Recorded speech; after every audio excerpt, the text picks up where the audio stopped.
Mr. Speaker.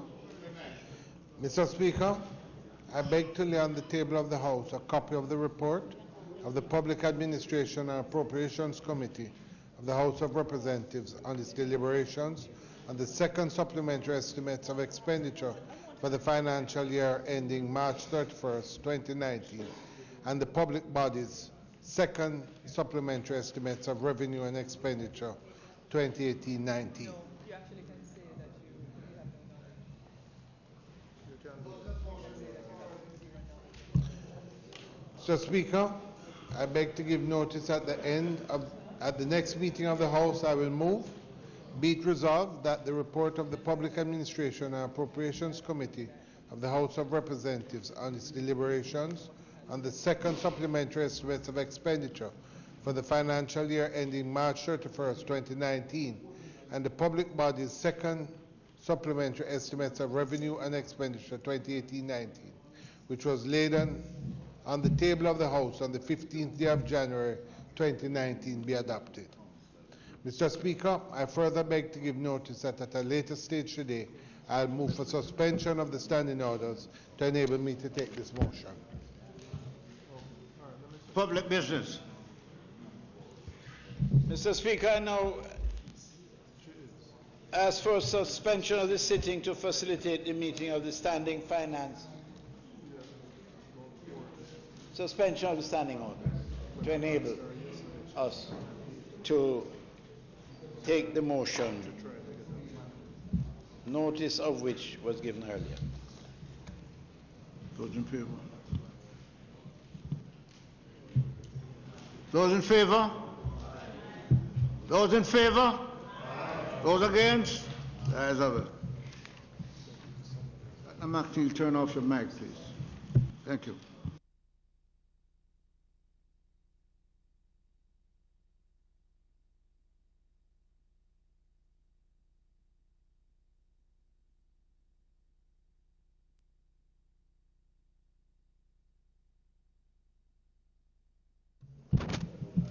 Yes.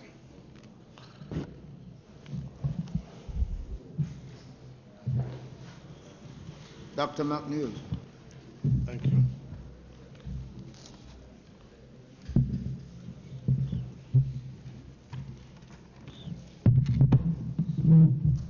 Mr.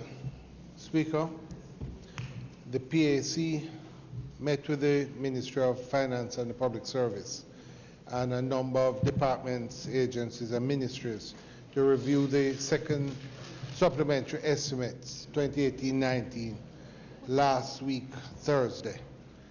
So, Speaker, the report has now been tabled in Parliament, and I think members can use it as a guide for the information that we were able to ascertain. Briefly, there are just a few things that I would mention out of the report. The first has to do with the recurrent budget. Large part of the recurrent budget had to do with $2.6 billion that was given to the Ministry of Economic Growth and Job Creation for mitigation and road maintenance through the National Work Agency.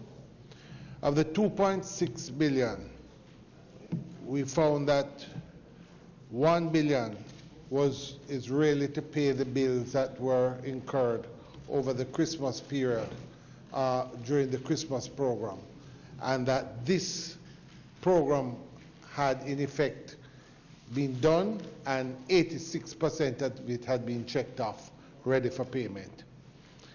The new money that is now going to be spent was $1.2 billion, which is to facilitate rehabilitation works on select roads in constituencies, and there was a $50 million to improve road safety through the marking of roads and improve signage. The second issue was the $2.61 billion for the settlement of domestic arrears. $1.24 billion of that was to clear domestic arrears to suppliers of goods and services, and $1.388 billion for public utilities arrears accumulated by the MDAs. If members care to, in the appendix, we had asked specifically, the committee had asked the ministry to give a list of its current stock of domestic arrears over 90 days. And it is in Appendix 1. Number 1 would give the domestic arrears, and number 3 gives a mechanism for tracking the interministerial arrears. And at number 2 is the public utilities. So for members who would want that. The third issue that drew some attention was $963 million was an increased subvention for the University of the West Indies, the University Hospital of the West Indies, and the Norman Manley Law School. Now, there was a discussion that took place, and a question was asked of the Ministry of Education. The question was the breakdown of the total funds allotted to the University of the West Indies during the current fiscal year, and an indication of whether the government was in breach of its obligations to the institution. The response from the Ministry of Education is that they have advised us that a total of $5.271 billion has been allocated to the University of the West Indies as at December 2018. The ministry further advised the Ministry of Finance and Public Service that it has met fully its obligation to the University of the West Indies to date. The only other issue, Mr. Speaker, had to do with the increase in capital budget. The largest portion of that was $7.3 billion to the NWA for completion of the legacy projects presently underway. This brought the total amount of resources received by the NWA for financial year 2018-19 to $26.3 billion, as they received $12 billion at the start of the financial year and $7 billion from the first supplementary. In terms of the degree of completion of the roadwork currently underway, the NWA informed the committee that Mandela was 88% complete, Hagley Park 65%, Constant Spring 43%, and Macfield 41% complete. Mr. Speaker, those were the items in the report that I would announce. The report is there for all to see, and I now put it on the table for the House's approval.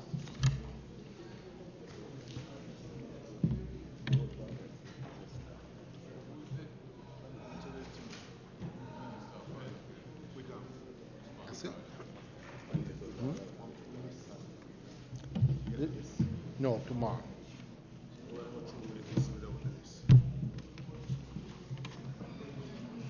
Mr. Speaker, if there are no other comments, I ask that this motion be approved. Those in favor? Those against? The ayes have it.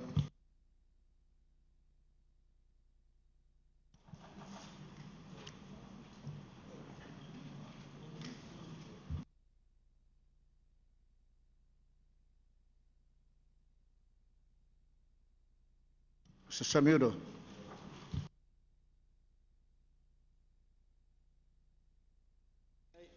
I ask that you seek permission to recommit items, notices of motion given orally.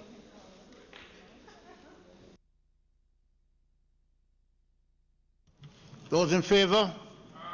Those against? As of it. Dr. Clark.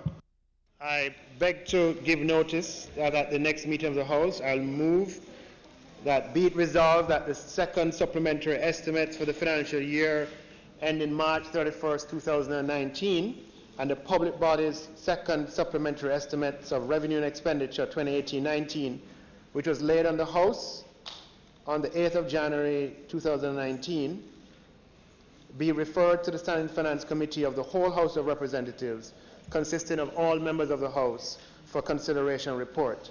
And be it further resolved that the committee during its deliberations take into account the recommendations contained in the report of the Public Administration and Appropriations Committee of the House of Representatives on its deliberations on the second estimates of expenditure for the financial year ending March 31st, 2019, and the public body's second supplementary estimates of revenue and expenditure 2018-19, which was laid on the table of the House on the 15th day of January 2019.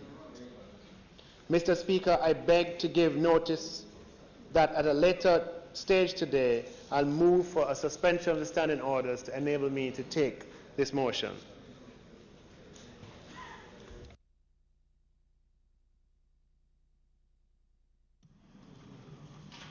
Public business.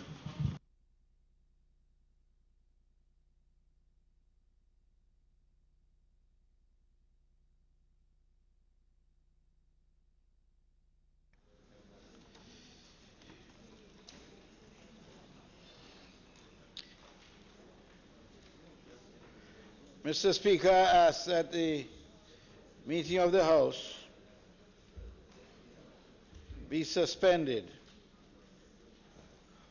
for the Standing Finance Committee to meet to consider the second supplementary estimates of expenditure.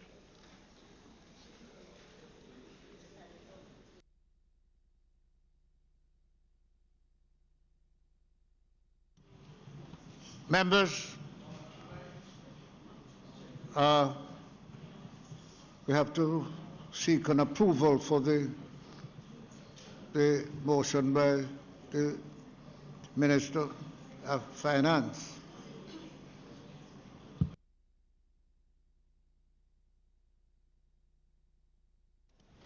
Mr. Speaker, I now move for a suspension of the standing orders to allow me to take the motion, the notice of which I gave earlier. Those in favor? Those against? As of it. Minister. No, standing finance.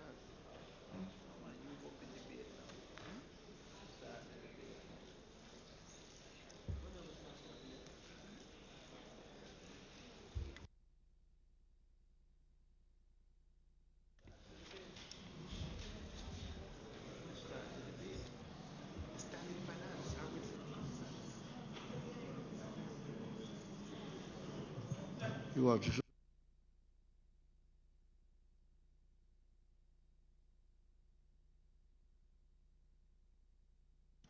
Committee, Minister. 1 minute.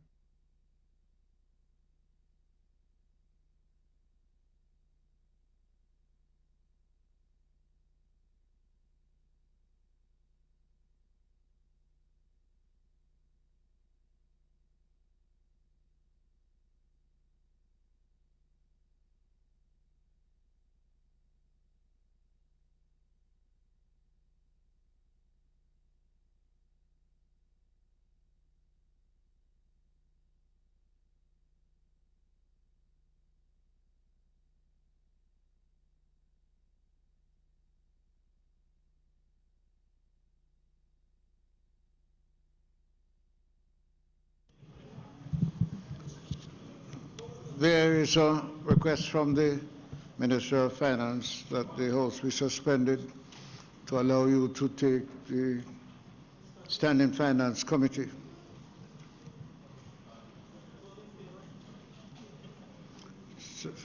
We will suspend at this stage to consider the estimates for the Finance Committee. Those in favor? Those against? As of it.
Members, the Standing Finance Committee of the House of Representatives, consisting of members of the House, is now convened.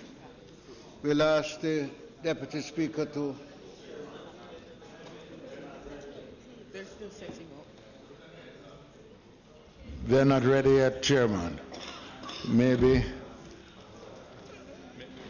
give them 5 minutes.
Mr. Speaker, Mr. Chairman,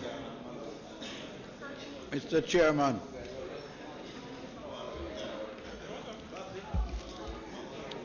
you know, Mr. Chairman, what has just transpired? Mr. Chairman, Mr. Chairman, what has just transpired highlights the redundant nature of the facilities that we are forced to operate with. It should never be that at this time of our development, the House has to allow that the doors be open and a table be found and all of what you see transpired here. We should have a committee room where automatically we retire to that room, conduct the business of the committee, and come on. So therefore, that I've just thought I'd make that and highlight the need for a new parliament. I feel like I'm at school. Mr. Samuda, I'm sure you are... Yes?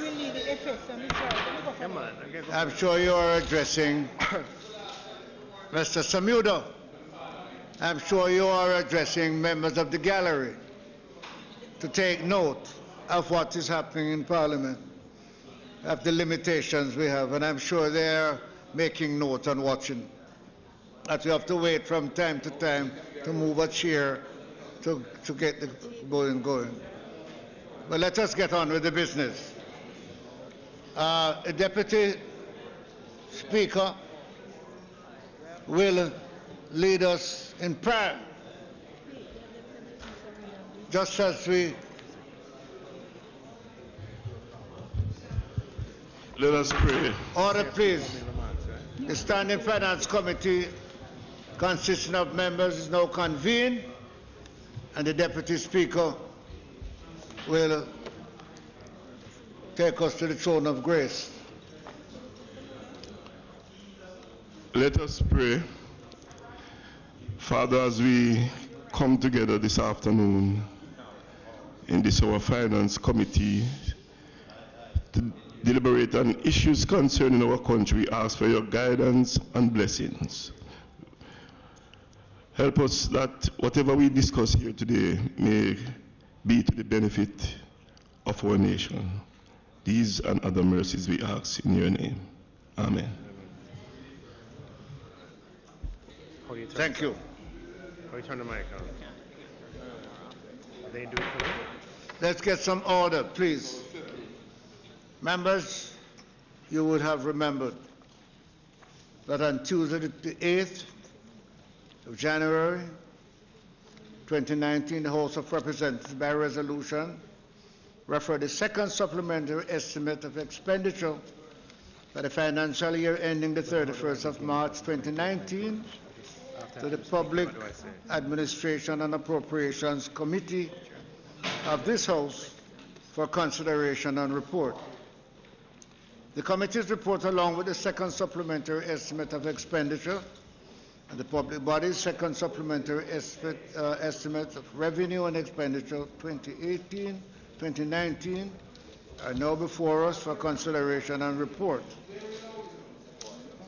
The committee will now ready to start the deliberation. I now ask the leader of the House to inform us as to how we proceed.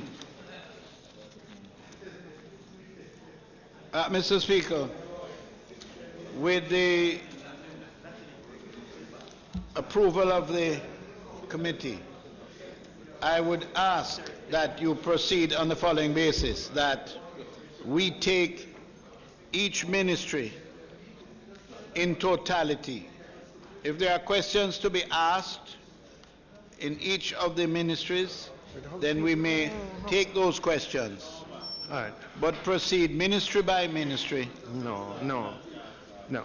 so that we can expedite the process, Mr. Speaker. All right. Mr. Speaker, if I may just open with a few remarks, and then we open to questions. Let him decide on the process first. Are you in agreement with that, Mr. Speaker? Yes, sir. Go ahead. Okay. All right. And I take it that the members of the committee are in agreement with that process? Are we? Yep. So, thank you, Mr. Speaker. Mr. Chairman, thank you. The supplementary budget was considered by the PAAC and the report is before us. The estimates of expenditure amount to $802.56 billion, which is an increase of approximately $15.6 billion over the $791.1 billion that was tabled and passed in the first supplementary estimates of expenditure. The estimates of expenditure are projected to be financed by a combination of increases in tax revenue, in capital revenue, and in non-tax revenue. In tax revenues, about $10.5 billion. In capital revenue, it's about $2 billion, and in non-tax revenue, about $2.6 billion. As far as the expenses are concerned, or the estimates of expenditure, the major categories, as were highlighted in a report from the PAAC, consist of addressing the arrears that government has built up over time. As you know, as Jamaica has gone through fiscal difficulties in the past, and what has become habit and become practice is for bills not to be paid on time. Well, as our finances improve, the government is making every effort to make sure that our arrears are reduced. And this supplementary budget is directed towards arrears reduction in the National Health Fund with their bills, and domestic arrears in other areas, arrears to the NWC and to utilities. In addition, there's a provision of $1.5 billion for secondary roads, and a provision of $1 billion for disaster mitigation and other categories of expenditure. At this point, Mr. Chairman, I would, through you, invite questions.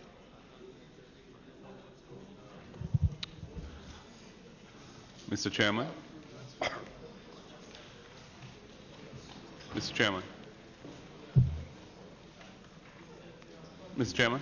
Mr. Golden, go ahead. Thank you. Minister, may I just begin by formally congratulating the Financial Secretary on her appointment. Last time she was before us, I think she was still acting, and she has now been appointed. We're very happy to see that happen. Yes. And also to welcome Ms. Jarrett beside you and the rest of your esteemed and capable team. In terms of overall comment on this second supplementary budget, there is not a lot in it that one would say is a surprise. We have seen the improving revenues as a trend, which is continuing, and we're glad to see that happening. A lot of effort has been put into improving revenue administration and tax collection over the last several years, and despite the relatively benign growth numbers that we are seeing, nevertheless the revenues of the country continue to be buoyant and to grow, and that of course is creating additional fiscal space, which is enabling the paying down of domestic arrears and the reduction, of course, of the public debt. And this is a positive trend, which, as we know, we are coming from a place where, on the IMF's numbers, our debt to GDP ratio had reached in the mid 140%, and we are now close to, I'm not certain where we are exactly right now, but close to 100% of GDP. And that is a trend which we know we are committed to as a country, reducing further to 60% of GDP by the end of fiscal year 2025-26. And we have common ground on that. One thing that we have noticed in the supplementary estimates is, whereas there is a significant acceleration of the what they call the mid-P, I think, the major infrastructure development projects, and the capital B expenditure of, I think, around 7.3 billion to bring that forward into this fiscal year. We have seen many, many other projects where the expenditure is being delayed or is not being executed as quickly as had been anticipated, and therefore we see significant savings in the budget. We have savings, for example, in the South Coast Highway, which is of course a matter of concern to persons in St. Thomas who really want to see that project get going. The narrative suggests that it is not expected to start before the first quarter of the coming fiscal year. Would welcome any assurances that it will begin early in the coming fiscal year, because that is of course a very important development project in opening up St. Thomas to greater economic opportunities.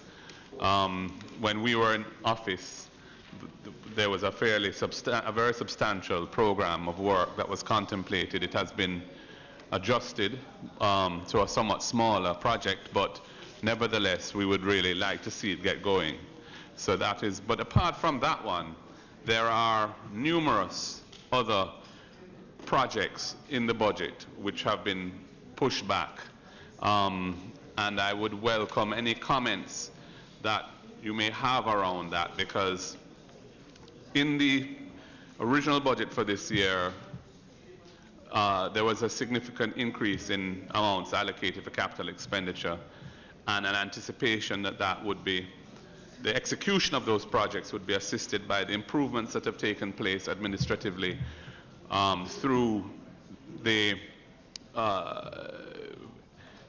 public sector investment management tool that has been brought into the law through, I think, the FAA or the PBMA legislation. So with PIMS and the various other committees that vet projects and ensure that they don't come into the budget unless they're kind of shovel ready, or at least anticipated that expenditure can happen.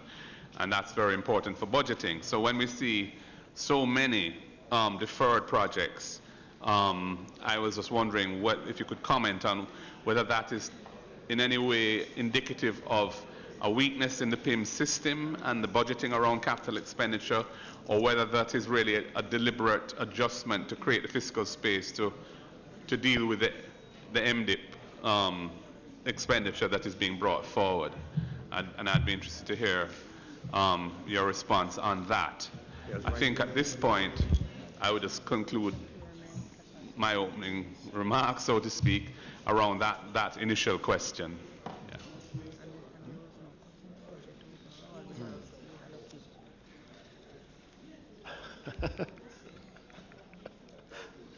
Let me keep it, man. Sure.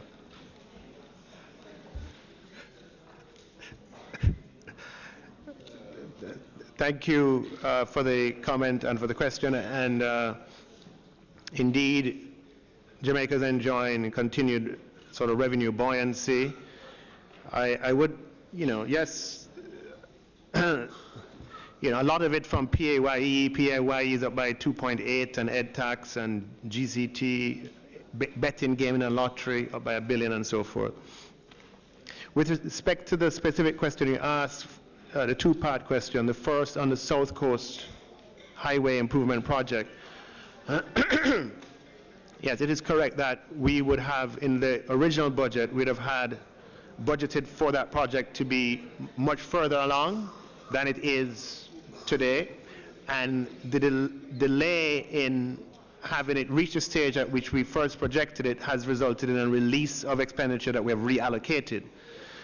The reasons for the delay, member, have to do with simply ensuring that we get the best potential contractual arrangement with our counterparty under the circumstances. We could have easily given in to everything that our counterparty would have wanted, in which case the project would have started a few months ago. But we have taken the time to, within the context of and the parameters of what is possible, to ensure that the terms are favorable. And that has led to a delay in the finalization of the contractual process and then in the fulfillment of the conditions precedent to completion of the financing arrangement. With respect to part B of that question, I would just want to give you the assurance that I would give the House, the committee, the Standing Finance Committee, the assurance that we are now at the stage of fulfilling the final condition precedents, and we expect procurement in respect of that project to begin in this quarter, in fact momentarily over the next few weeks, and thereafter for the project to proceed without any delay.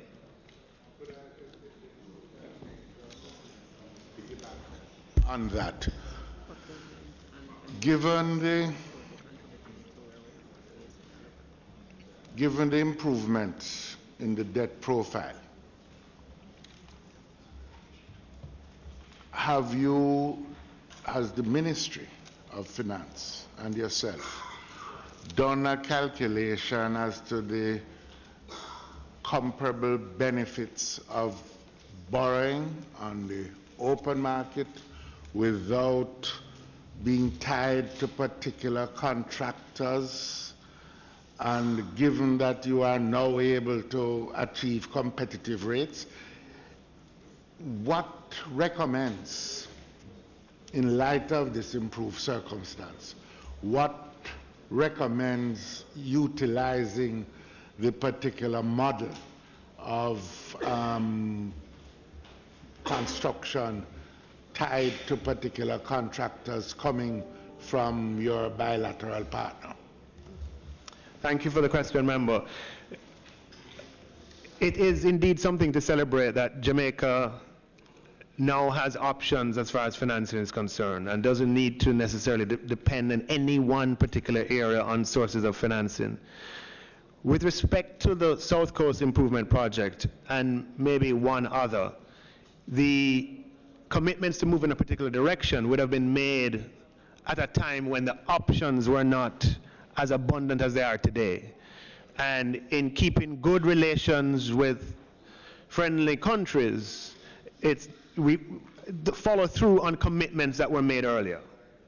So we intend to follow through on this one, and there may be another one where commitments were made to move in a particular direction. However, I would say, in keeping with your question, going forward over the medium term, you can expect to see that Jamaica will take advantage of the fact that we have a variety of options when it comes to financing, and we intend to make good use of that. There are advantages, however, outside of financing of contracting with parties such as this, and those advantages come from the challenges in our system with getting things done really quickly. I mean, I think you can understand what I'm saying. But those advantages aside, the opportunity is going to open up for us to to seek financing locally or on capital markets for us to finance our activities and not necessarily be tied in the way we have in the past. One great potential benefit is providing stimulus for our own domestic construction industry, which has suffered over decades from our fiscal stringency that the country has faced and our reliance on these outside companies.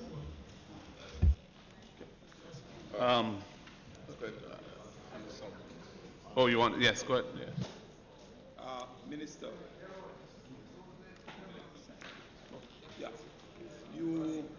there was some explanation as it relates to the Southern Coastal Highway. As one of 4 members of Parliament impacted by that roadway, while we have had a number of timelines that we have consistently missed, I would say almost in the last 6 to 9 months.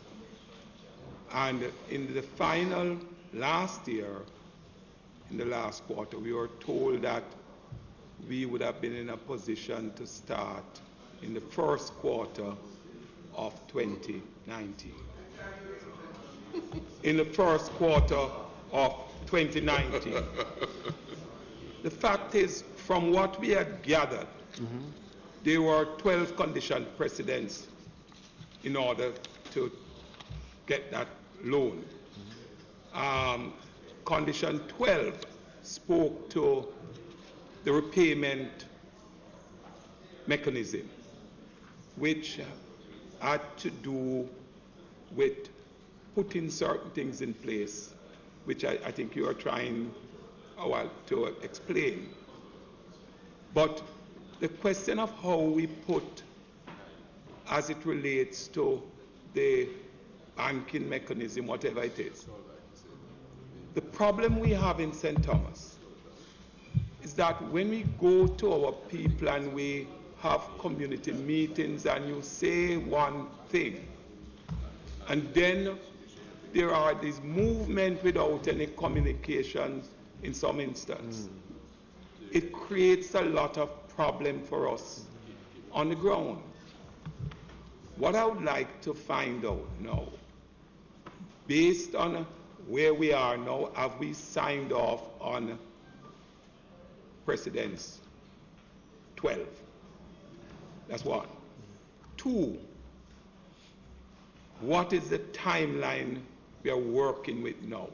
And, you know, I think the people really want to be clear. If we are going to tender, we must be clear about what kind of time we're putting in place so that when next we go back to our constituents, we will be in a position to say something with certainty Because as it is now, what I can tell you, I don't know about what is happening with James in the West, but I can tell you in the East right now, the people, and I'm talking across political lines, are ready to go to war. So I just want to hear this afternoon, what is it that we are to expect going forward in relation to the Southern Coastal Highway?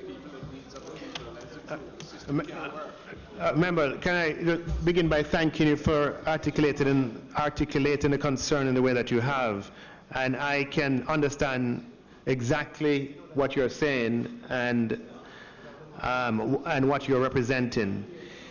The situation is that we have, you have a choice between pursuing something with regard to a pre-established timeline, but doing so on unfavorable terms that can have an impact on Jamaica over the long run, versus trying to get things more favorable and at the expense of being a little delayed. And that was the dilemma that we faced. Where we are now is that the agreements have been signed, the ancillary documents have been signed, and we are fulfilling the conditions precedents, and some of which are quite detailed, and I won't, opening a bank account, making the funding payment, the detailed conditions precedent. However, the Ministry of Economic Growth and Job Creation, over the next few weeks, will begin the procurement process for the construction to take place. Right? So the procurement process is going to start. A short window. I mean, I will obviously say that procurement is not an overnight thing. For things to be transparent, you have to give a few weeks for bids to come in and so forth. But it will begin. But let me assure you that, as other members on your side have always wanted to point out how I want to assure you that this government, your government, in dealing with our counterparts, has made every effort within the constraints and within the context in which we find ourselves to ensure that we get the most favorable thing possible under the circumstances. And that is what we've been busy doing.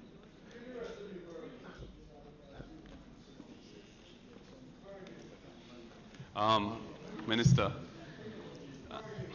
I wasn't in the PAAC meetings, but I understand that there was some discussion there around the lenders to the project, the Southern Coastal Highway project, wanting to see some identified source of repayment for that facility.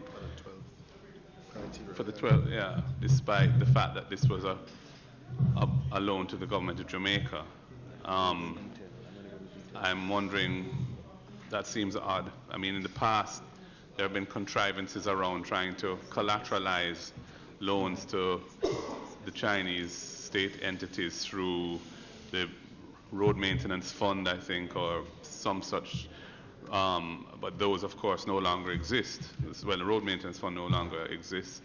Could you just explain what the outcome of that is? Yes, because it's kind of unusual for a loan to the government to have to do anything other than be properly authorized and be within the debt ceiling when there was one. Yeah.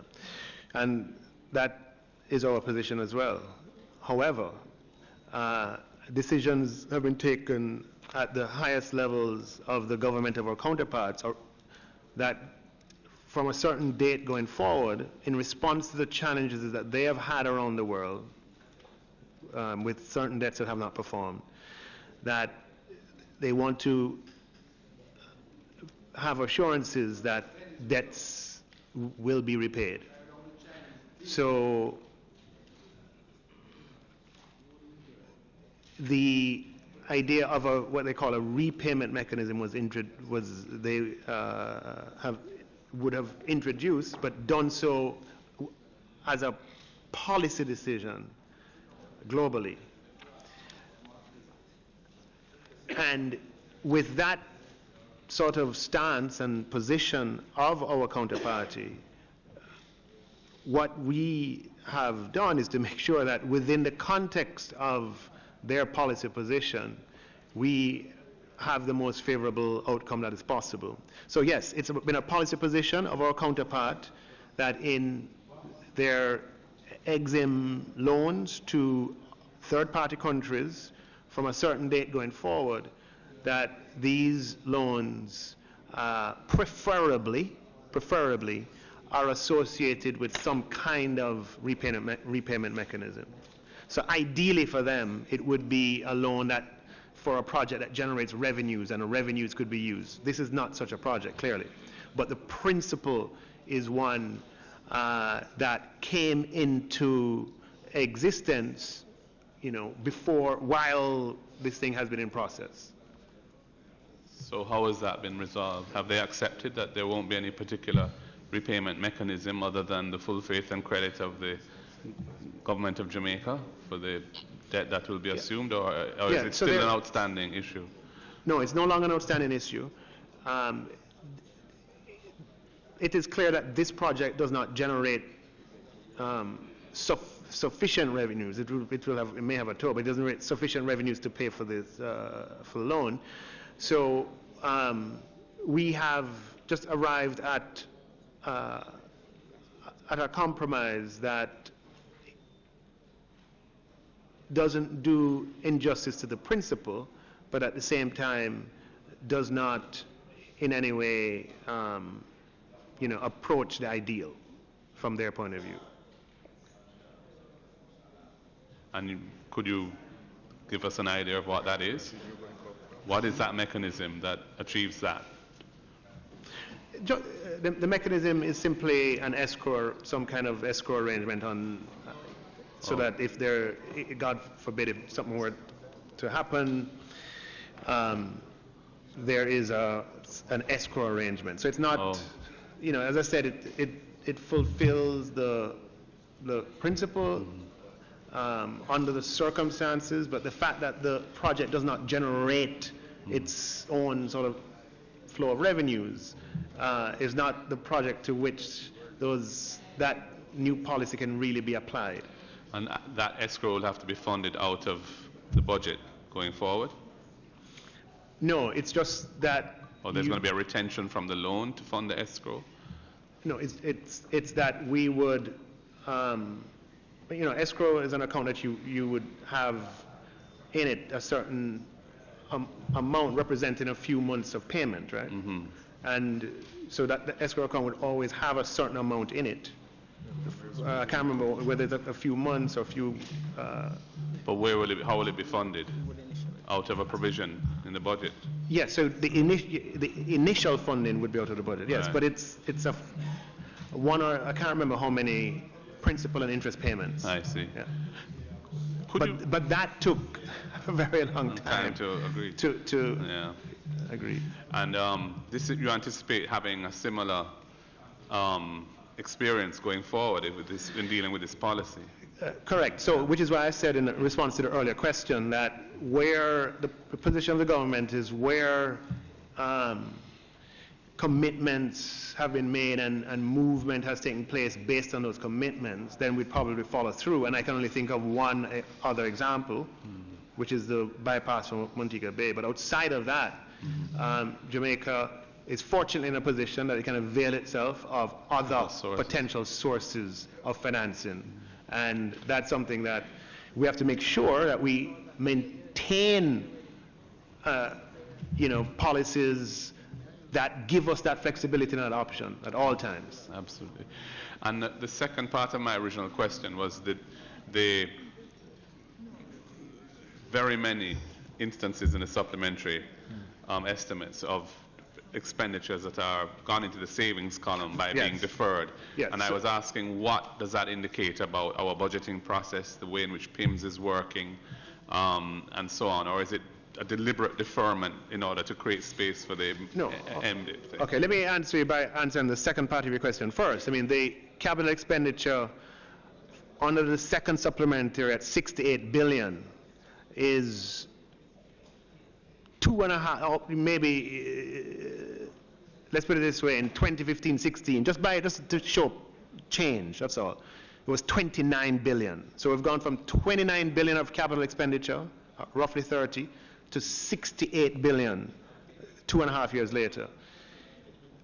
The capacity to execute at that rate is something to take into consideration. The fact that we can execute 68 billion this year, whereas 2 years ago we were doing as a country 29, should address the first part of your question, that we have our bureaucratic processes have allowed us to double capital expenditure, more than double it, notwithstanding the fact that some of that, or a good chunk of that, is mid-P, which happens through another process, right? But so I would respond to you by saying the first thing, two things. One, definitely not an attempt to create space. We have done the exact opposite. For the first 6 months of this year, the CapEx execution was ahead of budget for the first time in a decade. That has never happened in a decade, right? Because CapEx was always the thing that you saved on. And then the second thing I'd say in response to the first part of that question is that any delays would be due, and I would submit that there aren't a ton of delays, but would be due to issues of procurement and bureaucracy. Yeah.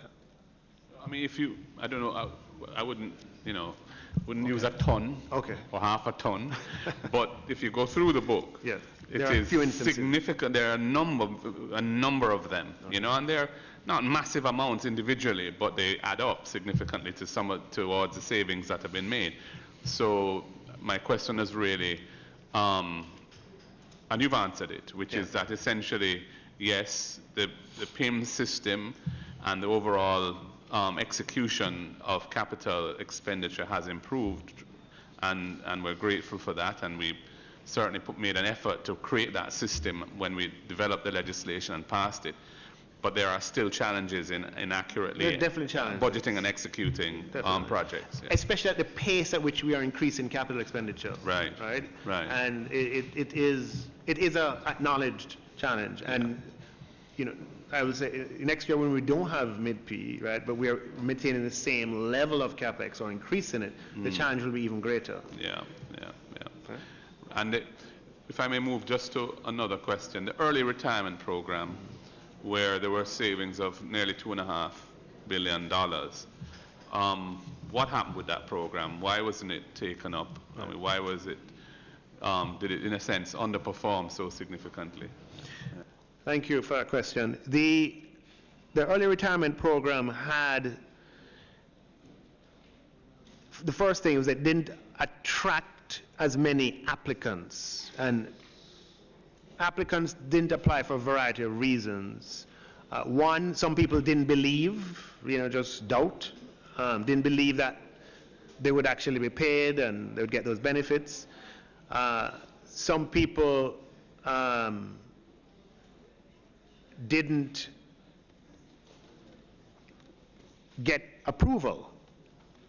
Right? They thought that moral suasion of people in their office or their bosses saying, hey, we don't want you to go, right? To make it present value positive, we had to limit the replacement rate to 15%, right? So the idea is that you don't have a revolve, if you're going to pay above and beyond what is required under the law, then you wouldn't want a situation where you do that and that position is just filled the next day. So we had a replacement cap, and a replacement rate of 15% was one that some permanent secretaries or some people in positions of leadership in the civil service probably felt would have been to their detriment if they lost somebody and then they couldn't replace them. So we were disappointed at the take-up. There are many people who, after the deadline passed and they saw that people had taken up and had gotten approved and so forth, regretted their decision. The other thing as well is that it was limited in age. You could only apply if you were 5 years from any retirement possibility, which is 50. And there are a lot of people in the categories 40 to 50 who have said they would have done it. I mean, in fact, and that in retrospect, probably the age cohort for eligibility could have been younger, could have been wider. But then you have other issues that arise. Which was the greater factor? The failure to take up?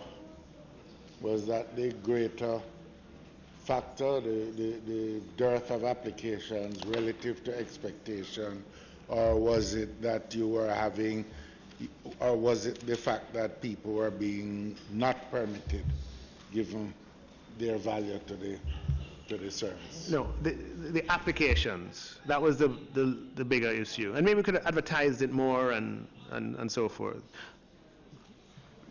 Thank you, Minister. Minister, moving to the police, and we see the increase in the recurrent budget for the police, $3.3 or so billion, related to the states of emergency and what have you. And obviously, for our part, we have been very anxious to make the point that while we did not consider that the conditions to justify the continuation of a state of emergency were present constitutionally, we nonetheless were very anxious to see that the enhanced security measures that could be maintained in the absence of a state of emergency should be maintained. And we see that happening, and we're great. So far, the state of emergency only recently came to an end, but we're still seeing substantial presence on the ground, which I know the communities where those officers are grateful for that, and we would like to see that continue. Two questions I have really for you. One relates to streetlights. I know that in the first supplementary budget there was a substantial amount, I think it was $7 billion or something, to pay down arrears that were owing to JPS in relation to streetlights. And I know JPS are supposed to be embarking on a street lighting program because street lighting is very much tied to security, especially in some of these communities where there's a terrible sense of insecurity in areas where there aren't street lights at night. People come in late from work, people go to work early. The police themselves complain about an absence of lighting when they have to operate in that environment. But what is bothering me is that we're not seeing the prioritization in the streetlight repair or replacement or program. We're not seeing the prioritization of those areas which have the biggest security risks. So, and I wondered why that was, because I think from the point of joined up government, it seems to me to make sense that we really prioritize those areas which we know are volatile, where we know they have high incidence of violent crime, and ensure that those are adequately lit at night, so that the police can operate in an environment which makes them safe and the citizens safe as well, especially those women and men who have to be out after dark, coming home from work, going to work early, and so on. It's a very big issue, certainly in my constituency, and I believe in other constituencies which are similar to mine. And I would be grateful to hear your thoughts on that, because I think this is where finance and JPS and national security is one area where they really dovetail, and local government. Thank you, member. So yes, you're correct that in the first supplementary we allocated $7.1 billion to pay down on arrears to JPS, and the arrangement was that they would embark on a street lighting program that by the end of this financial year would see 12,000 street lights being repaired. I saw a report from JPS in December that reported that they were on track with that. No. And the point that you raised about having some kind of convergence in that approach and the security priority is one that we agree with. And the local government ministry is working with the Ministry of National Security to ensure that this second phase of it, the January to March phase, that priority is given to areas that have traditionally suffered from high rates of violence against the person and violence against property. Mr. May I member? Honourable Minister, sir. I have a concern whether or not this will be urban skewed or there will be equity in terms of this rollout. Because very often, 90% of the time, when you hear that there is no street lights available, for example, that new stretch of road, what's it called, remember? Yep. Chesterfield. Every pole there has a light on it. And in rural Jamaica, you can't get a light repaired. Yes. Much less a new one. So I'm just saying, I am not bashing the thing, I'm just saying it must be balanced. I'm calling for equity. Yeah. And I do have a fundamental problem with my colleagues if we are urban thinkers only.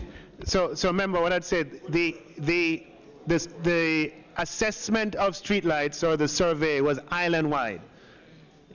Island-wide, right? There are over 100, I think it's 105 or something like that, 1,000 streetlights, and the survey covered all of them, and they found out how many were not working. There are approximately 12,000 island-wide. This program deals with existing streetlights that are not working, not with new streetlights. And the good thing when you pay your bills, and the good thing when you don't have arrears, is that you can make demands. You can make sure that your service provider performs according to the service level arrangement. So given that we are putting ourselves in this position, the $7 billion was to be paid over the financial year, not at once, but we're putting ourselves in a position and moving towards the point in the near future where we will have no arrears to the JPS, our ability to enforce normal service level terms will be greatly enhanced, and this will be island-wide, urban and rural. Yeah. Could I ask Minister, what arrangements are in place to invigilate the JPSCO's performance on the commitments given?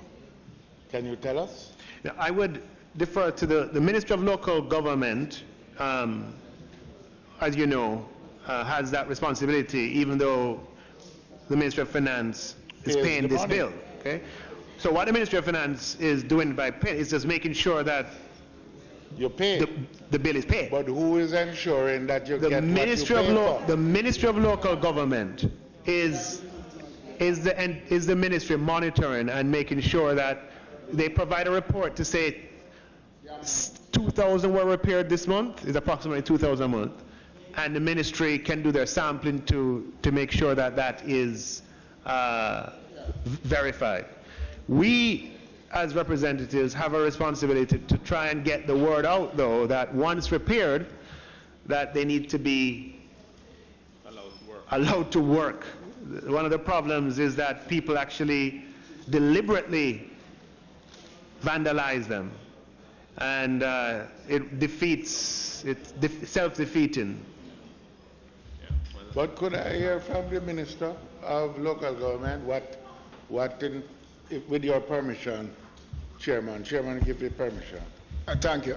Chairman, to the member, there is constant dialogue between the ministry and the JPS. A list of the areas that is to be repaired is submitted to the ministry, and it is monitored. We did a substantial amount of monitoring using the... Monitored by the municipal corporations. The municipal corporations, yes, because every month at the monthly meetings of the council, of the municipal corporation, monthly updates on the amount of streetlights that have been repaired, and also in some cases, there have been new installations that is being undertaken at the same time. Minister, if I may, you and I are neighbors. Yes. You have another neighbor here. All of us were affected by the state of emergency. We were included in it. That has come to an end. I would love to see what the minister said really happened, that our areas, which was considered necessary to put under a state of emergency in September, that we see the street light, a real effort around that in those communities. In this phase that is to be undertaken, the discussion so far with the JPS is to look at these critical areas, the security areas. And one of the reasons that was offered was that during the state of emergency, access per se was not easily, required. But we have now gone past that, and we are working on that. I don't want to sound parochial so that my friend from Westmoreland will feel. but we are, in fact, members, working to ensure that that is done. If I could be allowed to just follow on the questions that are being asked. I believe that the monitoring asked by the opposition leader in terms of streetlights needs to go a little bit further. What is being put in place to ensure that the number of streetlights for which we pay each month bears some correlation to the number of streetlights that are actually working? Because currently that is not being properly monitored. And whatever number JPS tells you is working on any given month is what you pay for, although we assume from experience that 25% of the lights are not working at any given time. So just in terms of the value for money, what is being put in place to kind of correct that kind of historical imbalance that we have had? Over the last 2 summer holidays, we employed in excess of 7,000 or more young people to do audit on streetlights.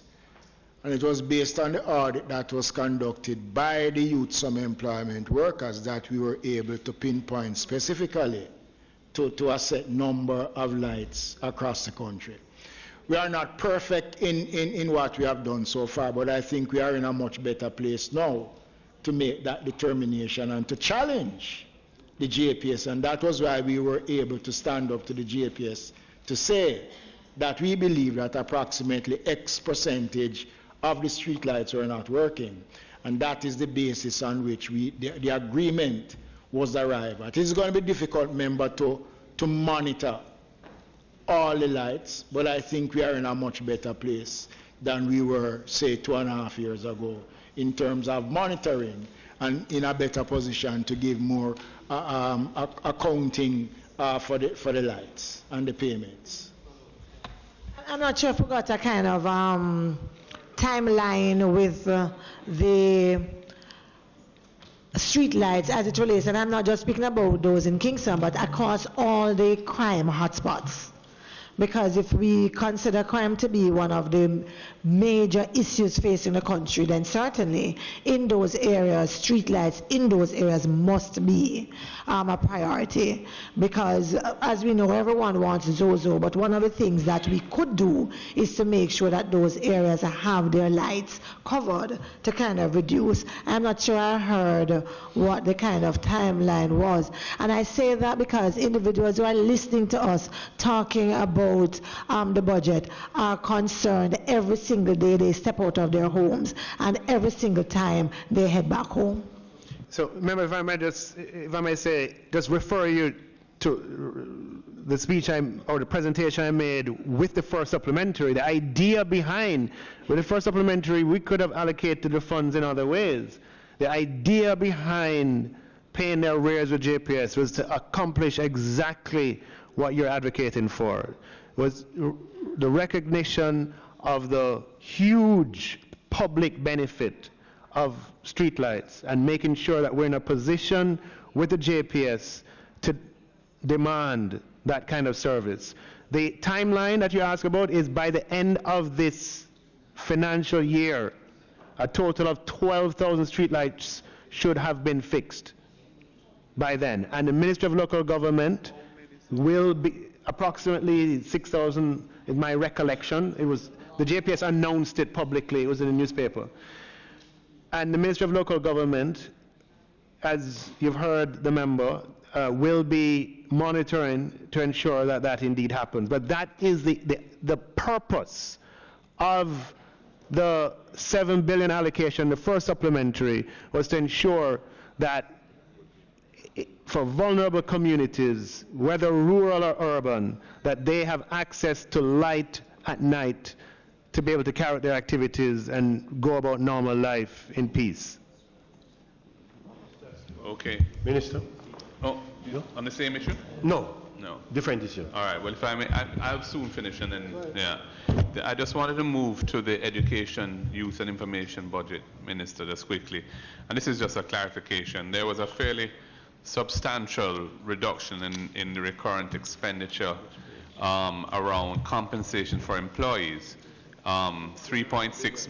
Well, it's 3.6 billion, which netted out with some adjustment in the other way at 2.46 billion reduction in compensation of employees. And I didn't, you know, that number really jumped out to me, and I was wondering if you could explain it. That's just a reallocation.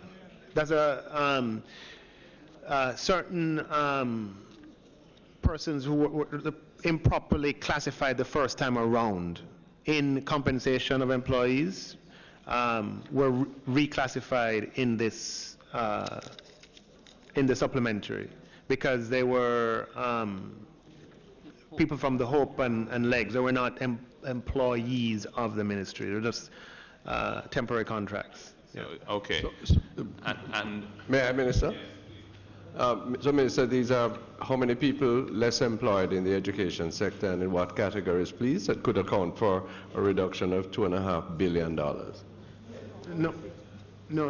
What as the member pointed out when he first made the question, he's seen, I think you've seen reciprocal entries, and what that reflects is... No, only a portion. There's $2.5 billion net less reduction.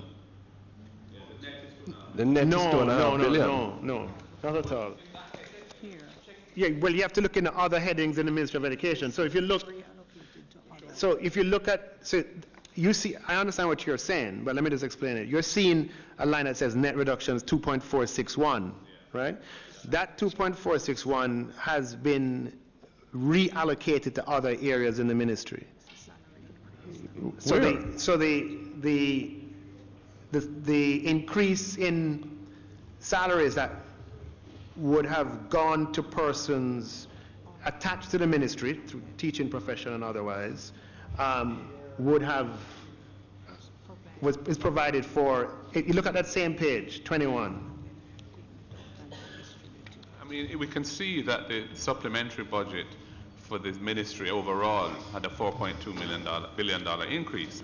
But the particular description of this saving is striking. No, it's deserving of a question because of how it's described. Yeah. But it's just the nature of it, and it's a good thing that we have it like this in Jamaica. If you move it out, you have to show that you moved it out, right? It's just what the fundamental thing, member, is that it's a reclassification. That's what it is. Yeah, but this has some impact on the education system. No, it's and zero I want to impact. know what. Zero impact. So if it's delivery. a reclassification, some people are getting less money? No. So where is it reflected in increments then? No. The English says clearly net reduction. So I'm taking it as it says. Yeah, absolutely. It's a net reduction and from... it's in staff matters. It must mean something. It's a net reduction from this activity. So where is the other activity that picks it up? Let's fix with the pages. Look at all the pages and look at all those numbers for compensation of employees. And I'm looking at it from. Will you show me where, please? Okay, so we're on 41,000-4. Right? Mm-hmm. Move to 41,000-5 on the right-hand side, and look where you see compensation of employees. You see it 3 times. The first one, 96 million, then 488 million, then 15 million.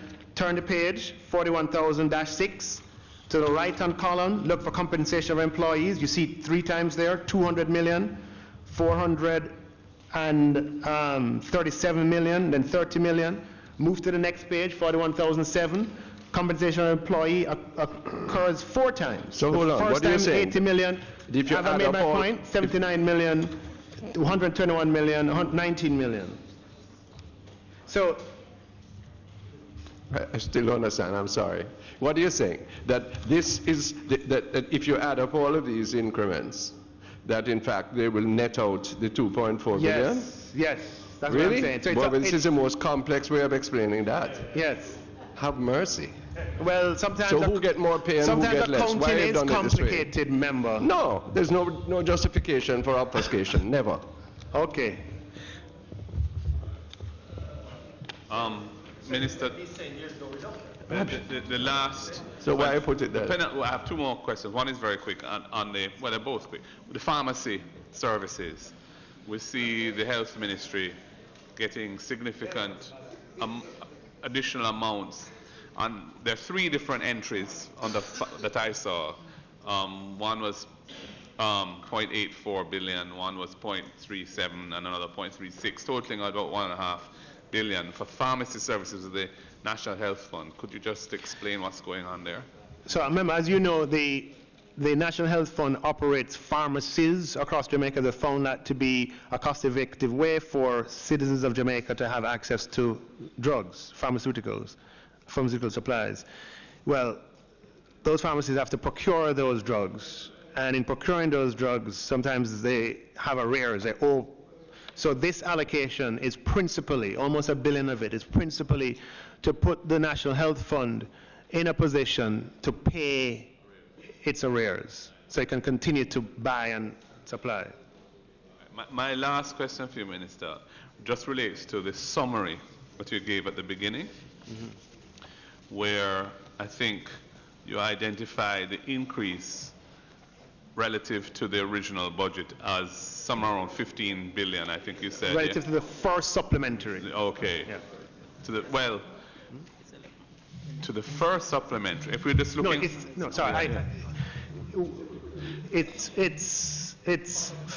The net increase is 11.4. It's 15 on top and a reduction of 4 at the bottom. Right. Reduction of 4 in debt expenditure. Right. An increase of 15 in non-debt expenditure. Right. For a net increase of 11. Right. Yeah. That's right. That's my understanding of it as well.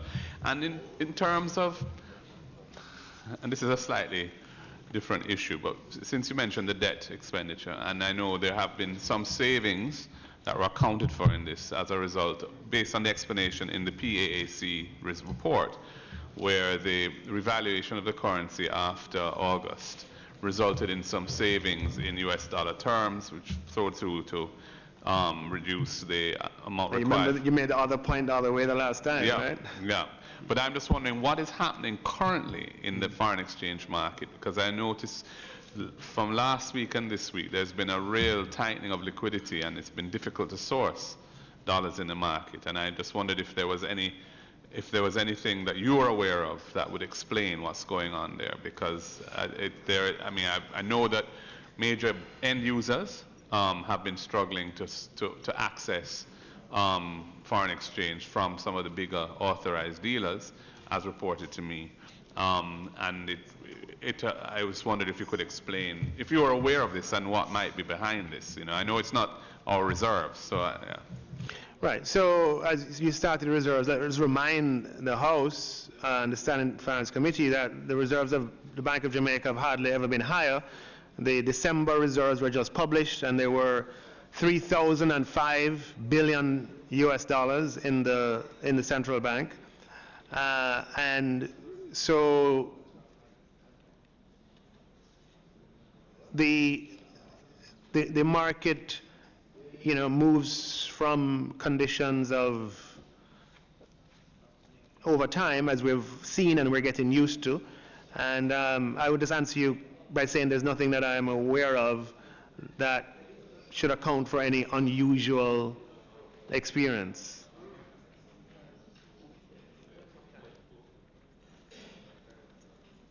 Yeah. No, I'm just saying that there's nothing that I'm aware of that should account for any unusual experience. I mean, the market is going to move from periods of liquidity and supply, it's a market, but there's nothing that anyone should have any reason to be concerned about anything happening. No. Oh, sorry, I said 3,005 for the reserves. Let me just correct it. It's $3 billion US, and that would be 50 million. No, 3005. Yeah. Big numbers. $3 billion US. Yeah. Minister, Yeah. could you give us a brief update as to where you are with regards to the wage negotiations? Which group of workers have not yet signed the 2017 wage agreement? Sure. You would have seen that we had some settlements in December, not just the police, other groups as well. And with those groups to the end of December, we are at about 94% or 95% of the total numbers of public sector workers. We do have a few that are outstanding, and we're far advanced in the larger ones of those. Those that are outstanding? I wouldn't have the entire list at my disposal, but I can say that we have the correctional officers is one where we are in constant communication. We met with them up to last week, and that remains outstanding. Minister, just even though the amount in the supplementary to the JUTC is only $10 million, but in the first supplementary it was about 2+ billion. Seeing that the estimated losses for this financial year is about $6 billion, and you have given an additional $2 billion in subvention. Just as a going concern, seeing that the age of the buses is there, and we have not, in the last 2.5 years, replenished the fleet of the JUTC, and seeing that the debt itself or the losses are climbing year over year, the fare box is reducing. From the Ministry of Finance going forward, is there an overall plan of saving the JUTC? Or what are we doing in respect of the JUTC? Thank you, Member. You'll recall in the first supplementary when we increased allocation to JUTC, the members from the Ministry of Transport would have shared some of the programs that they are implementing to increase the take from the fare box, reduce the pilferage, to ensure that the supplies remain and are used for the JUTC. The JUTC would have suffered from the increases in the price of oil this year, which have subsided, and which the forecasts, all the reasonable forecasts, seem to suggest will remain at these levels for some time. For some time meaning 6 months, not much longer than that. So the JUTC is highly sensitive to the movement in the price of energy. One of the things that the government is intent on examining, and this is taken from a finance perspective, is less volatile sources of fuel for JUTC buses. And I believe a pilot is being run or about to begin with using another source of fuel that at least will avoid the volatility. But despite that, you're still running below, or your rollout is probably about 60% of what you're required. On a daily basis, your fare boxes is down by 15% despite everything else. You're looking at losses of pretty close to about $10 billion this year. So despite changing out 5 buses into LNG as a pilot, there is still a growing problem with the JUTC itself. What is required for parts, they're not even getting the full amount that is needed. So, I just wanted to know from the Ministry of Finance view, are you going to just continue throwing money in the JUTC and not where you're needed for the efficiency of the buses? Majority of your buses are 10 years old or more. So is it going to be a policy going forward into the new financial year that we will be providing another $6 to $8 billion to the JUTC without the improvement of your rolling stock? Thank you, Member. Look, there are easily two sides and many more probably to this issue. On one side, public transportation is a public good, and we are committed to ensuring that members of the public have the means to be able to transport themselves on public transportation. On the other hand, our history has shown us that public bodies can represent, sources of fiscal risk. And the direction of your question, and particularly directed to me in my capacity as Minister of Finance, I would answer by saying that, we are attuned to the fiscal sort of implications of the JUTC in its current conditions, and we'll be looking at all, potential options. Clearly, if you're talking about the next financial year, there will have to be some kind of commitment to the JUTC, even as we try to work out sustainable solutions going forward. Was it coming out of the IMF agreement of not allowing the government of Jamaica to purchase new buses, or was that a policy of the government itself? No, there's no. IMF doesn't get involved in decisions like that. No, that's nothing from the IMF. So why haven't we? No, in terms of a question like that, I would want the Minister of Transport and Mining to be here for me. I don't want to respond to that. But let's just say that the government, and certainly as Minister of Finance, I intend to use the budget to ensure that public goods on which the country functions are not deprived of the financing they need to function. Well, I guess we'll deal with it more in depth when the new budget comes to see what is allocated. Sure. But I would say to you as the Minister of Finance to take a good look at the JUTC now, because... But you're advocating spending the money on CapEx? Well, if I were the Minister, yes.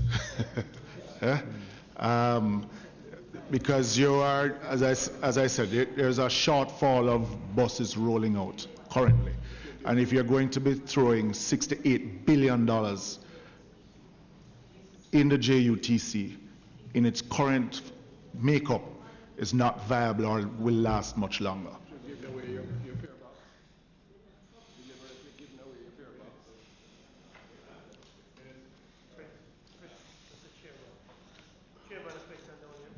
Yes, Minister, I noticed that although there is an increase in the subvention of $963 million to the Ministry of Education, no provision has been made for nutritional support for the schools at a time when we are pushing healthy lifestyle, healthy eating habits in the school. Why is that so?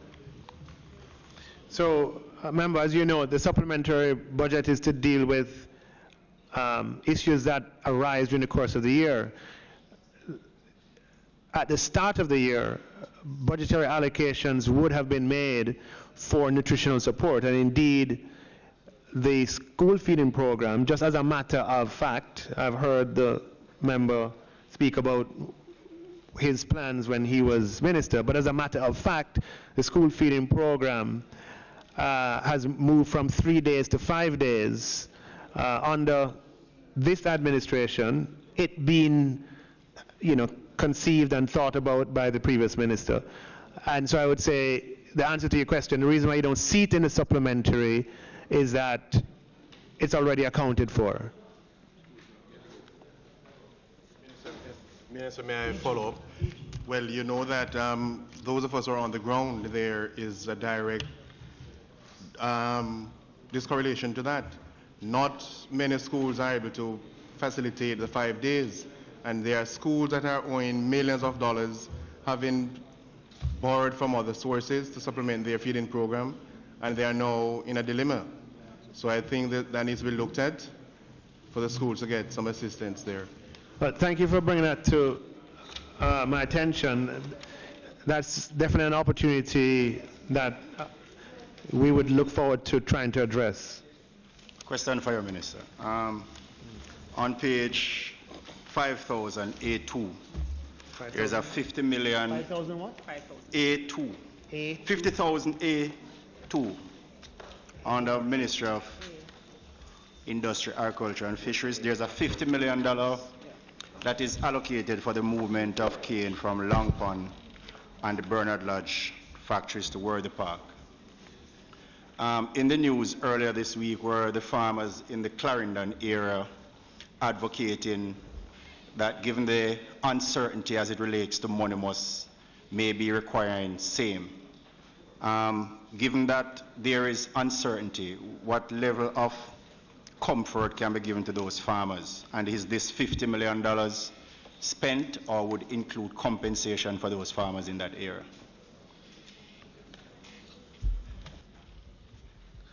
Okay, so the supplementary just has what we are making sort of provision, additional provisions for. With respect to your question about what's in the news about monomus, I mean, the minister would be the better person to respond, but let me say that the government is mindful of the situation and the weighing all of the factors in terms of fiscal exposure and our production imperatives and so forth, providing a similar facilitation to farmers who have been affected by or are likely to be affected by the non-opening of monomus is something that is likely to find favor with the government. Just but listen. it doesn't need to be in here for that to be accommodated, because there may be the opportunity to move some things around. I understand, Minister, but this fiscal year ends in March. Yes. Those canes are ready to be harvested and ready to be moved. So if there is no accommodation here in this supplementary for those farmers, I guess we can deduce from your own words that there's no assistance coming. No. I said it different. I said that the government is mindful of the situation and open to replicating what we have here, but it would be done not via a supplementary arrangement, but the Ministry of Industry and Commerce, within its existing allocation, would make accommodation. And I believe the Minister will speak to that shortly. The second point, Minister, is very shortly. as it relates to the project at Essex Valley. I see where a significant amount of the funding is removed to slower than normal implementation of that very important project. Have you yet assessed the impact of the slow implementation on the productive sector, especially in that area of St. Elizabeth? So, I'll ask the Minister to respond. Essex Valley, though, has been going on for a very long time. Yes, but exactly. You want a section of it? You want to talk to it? Breaking ground tomorrow. The launch of the Essex Valley irrigation program is set for tomorrow. Yeah. At 11 o'clock. You're all invited. Minister, question here. Even as we are told that a report is due to this House with respect to the damage to road infrastructure as a result of the conditions of our drains, either being undersized for the frequency of rainfall now occurring, or because of blockage and other factors that these drains are not carrying the water, and some of the infrastructure currently being built have either contributed to or caused this excessive flooding with increased damage, not only to roads but to other infrastructure. It is becoming clear now that the investigation of these issues are causing an exposure to, by the NAA itself, causing an exposure, a fiscal exposure to the government. Are you sufficiently concerned that the increasing incidence of these issues and the implication for the budget going forward, considering the amount of projects that are being developed? And the question, I think, needs to arise as to whether the NAA itself is the appropriate institution to monitor and to give an opinion as to the causes of these various incidents. Are we not looking at hasn't the time come for us to look at some independent assessment if we are to ensure that we get value for the monies that are being invested in these projects? From a finance point of view, what I would just say to you, member, is that it's increasingly clear that with the levels of capital expenditure that are required to maintain infrastructure at particular levels, that the government can't finance all infrastructure projects, whether they be in that sector or other sectors. And we're going to have to find ways of involving private financing in some of these ventures, and that is a conversation that we need to have in a mature way at the right time. Minister, can I take you back to the sugar industry? 50 million budgeted is certainly woefully inadequate. So it's fair to say that Monomus will not be reopened. And if that is so, what provisions are being made to upgrade the road network now to transport the farmers' cane elsewhere?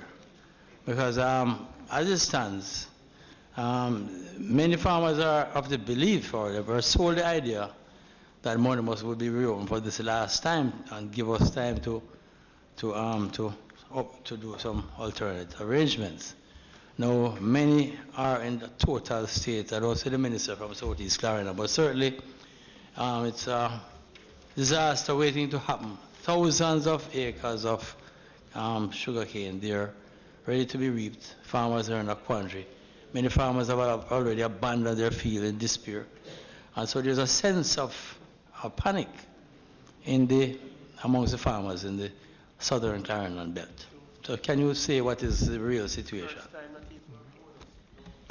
Mr. Chairman, I'm to indicate to the member that the Cabinet yesterday made the decision that in view of the departure from Monimusk of the company Pan-Caribbean, and that in the meantime we are having discussions with several other parties that are interested to take over the Monimusk operation.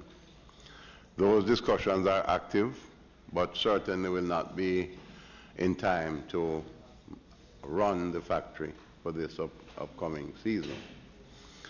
We have carefully looked at all the options and have made the decision that we are going to truck the cane to Appleton Estates and to Worthy Park at a cost of just under $200 million. Cabinet having made that decision yesterday, a statement was being prepared for formal issue tomorrow. But I'm making that statement to you now, that the trucking arrangements will be put in place so that all of the cane that will be reaped in the area, we are giving the firm assurance that those cane will be will be collected and will be processed at these two private factories. We have gone into extensive discussions with them. We are satisfied that adequate arrangements are being made to ensure that the entire crop in the Monimusk area is taken off. The other alternative would have been to operate the factory as the government. The last time we attempted to do that, there was a subsidy to the extent of $700 million. That was about 5 years ago. By my estimation, any such attempt at this time would cost well in excess of $1 billion. So we feel that the more cost-effective interim decision is to have the cane trucked toward the park and to Appleton, and that is what we've decided to do.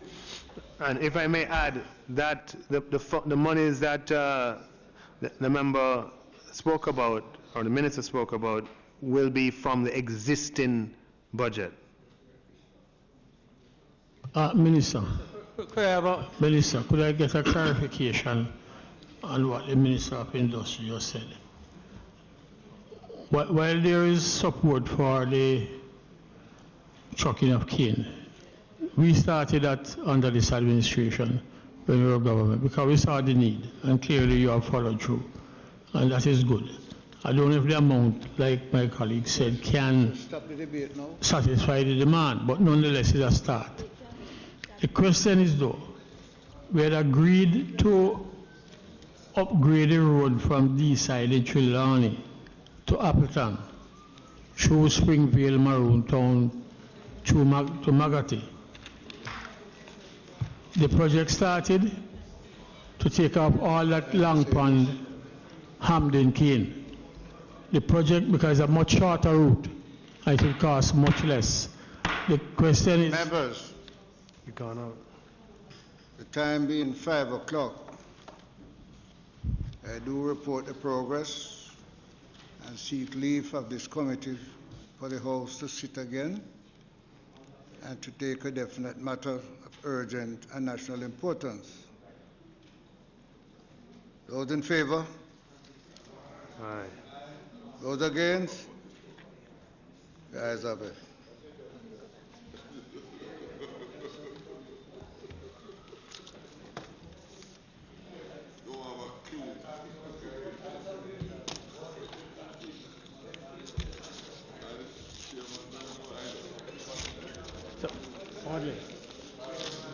So,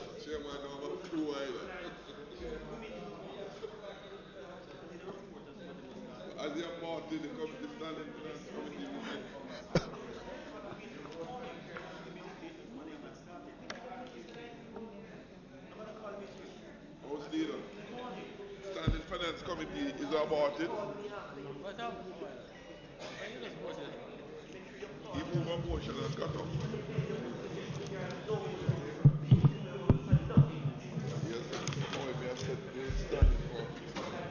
it's done now, eh? It's finished. I think we're going to reconvene to extend it because I can't. Reconvene to extend it. Oh, it can't, right? Committees can't go outside. Just extend it. Apparently, I set it for a fixed time. I do report the progress of the Finance Committee. This Honourable House now resume its sitting.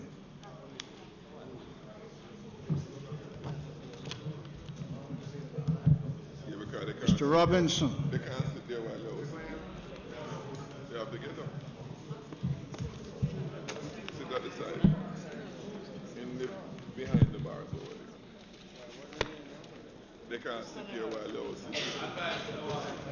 So they go behind the bars. We're making a meal of it.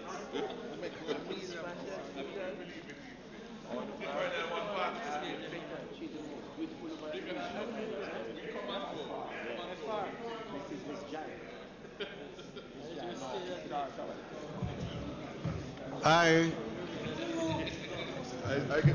I get the sense that Horace wanted to head back there.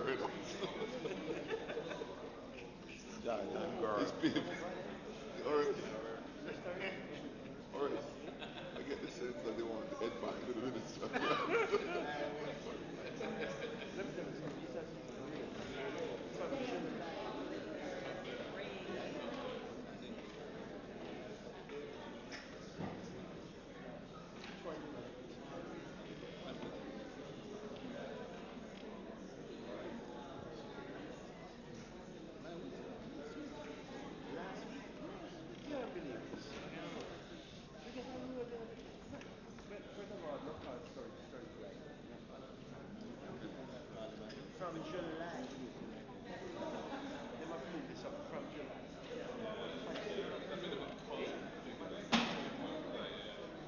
Yeah, they can stay there.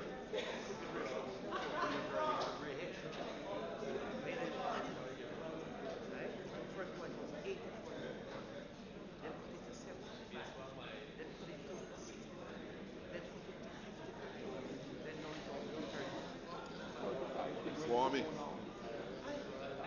shouldn't have set a time for the suspension. Shouldn't have set a time for the suspension.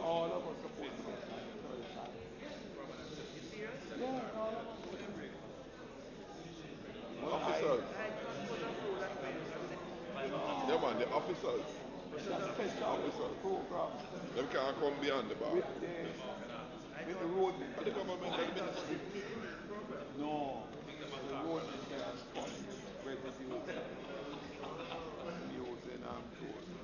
but outside people can't consider part of the government. I started at 40. No, outside people can't go there. I started at 40. The one who were connected to the... Mr. Speaker, I need not reiterate the point I made earlier on the whole issue of the inadequacy of this chamber. But notwithstanding that, we have lived with it for years and we have to continue. Hopefully it will change. But in light of the importance of the matter before us, I move that the sitting be suspended to enable the Minister of Finance to continue and conclude as quickly as possible the second supplementary estimate examination by the whole House, by the Finance Committee of the whole House. Thank you, Mr. Speaker. Members, I have received a request from the opposition and a motion. I have discussed the matter with them and I brought it to the attention of the leader of government business. I have accepted under clause 11, item 3, the Speaker, if so satisfied, the motion shall stand over until 5 o'clock. Continue to say, it must be disposed before 7:30. It says that no more than one motion for the adjournment of the House under this order may be allowed at one sitting, and no more than 3 members may be allowed to speak, each for a period not exceeding 3 minutes. I have allowed the matter, although Mr. Robinson sent it in a way not in accordance with the standing order. If it matter, I'm going to ask you at this time, Mr. Robinson, to state and spend 3 minutes. Now, 9 minutes and 12 seconds after 5, I will hit it at 3. Go ahead. Mr. Speaker, thank you. Since the last sitting of the House, there's been 2 matters of national importance that I believe warrant the attention of this Parliament. The decision by the government of Jamaica to plan to table legislation to expropriate the shares of the government of Venezuela in Petrojam, and the decision of the government to support a motion at the OAS not to recognize the legitimacy of the Nicolas Maduro regime. Mr. Speaker, on the agenda of Parliament, it was proposed that the Prime Minister Mr. Speaker, on a point of order. You have invited the member from Southeast St. Andrew to speak on a motion that he brought to your attention and you brought to my attention. The motion I saw was on the motion for adjournment. I am not aware that we have adjourned. So therefore, I would have thought that the appropriate thing to do is to continue with the work at hand, which is of equal importance, if not more importance.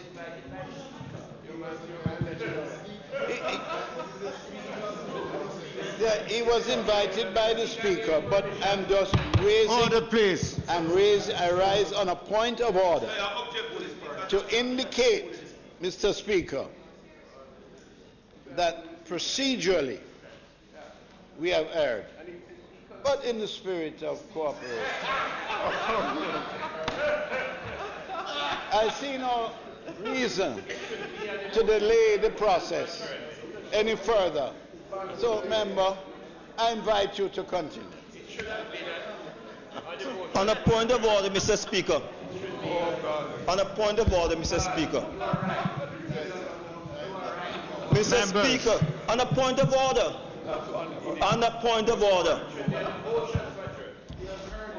If you allow the member to speak at this time, there must be a proposal asking for the work at hand to be suspended for that to be taken. You didn't ask for suspension. So having not asked for suspension, you can ask member to speak. And the standing order tells you clearly. The standing order makes it clear. Set a rigorous. Okay? That you have to ask for an adjournment of the issue being dealt with by the House. You have to ask for a postponement of the issue being dealt with by the House before you invite him to speak. And you have not asked for that as yet. You have not asked for suspension of the issue up before us. So please. Thank you, Mr. Warmington. Members,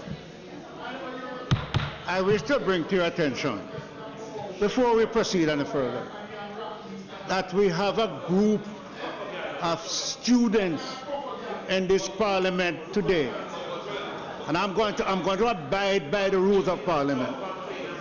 Mr. Robinson, you have used some of your 3 minutes. You have a resolution. You must read the resolution and proceed, in which you'll have 3 minutes. Mr. Speaker, on a point of order, the standing order makes it clear if you are going to invite the member to speak, you ask for the issue before the House to be suspended. And that's what I brought to your attention. I'm not saying it shouldn't speak, but you have to follow the standing orders. And it says if you allow the member to speak, if you invite him to speak on that motion, you have to ask the House for postponement. You have not asked for postponement before us. All right, Mr. Warmington. Any member may, after public business, enter upon and rise in his place and ask leave to move the adjournment of the House for the purpose of discussing a definite matter, urgent matter. Mr. Robinson, you may. Point of order, Mr. Speaker. Hold on. I am not preventing you from speaking. Have a seat, Mr. Robinson. Mr. Speaker. Hold on, man. Have you I'm on a point of order. Once I say point of order, it must be heard first. Mr. Speaker, I have no objection of you inviting member to speak. But you're reading the standing order and you're ignoring the section that asks for postponement. You have not asked for postponement. Please look at standing order 11, subsection 3. Look on subsection 3. It says anything that the House is engaged of shall be postponed until motion is dealt with. You have not asked for postponement. All I'm saying, just ask the House for postponement of the matter before it, and then you invite the member to speak. Mr. Speaker, I propose that the matter before the House be suspended to allow the member to debate the motion he brought to the House. No, he didn't. Those in favor? Those against? Yes, have it. Mr.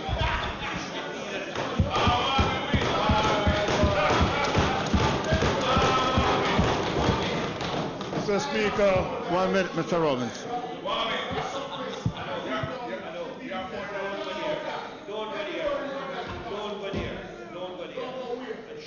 Mr. Speaker, I'm grateful to the Vice Chancellor of the University of Standing Orders for providing clarity on the matter. And I'm going to say that it will be fair enough to give you your 3 minutes. Mr. Speaker, I can't hear you because the member from West Kingston is disrupting the proceedings. I didn't hear the member from West Kingston disrupt. You didn't hear the member from West Kingston? Listen to me.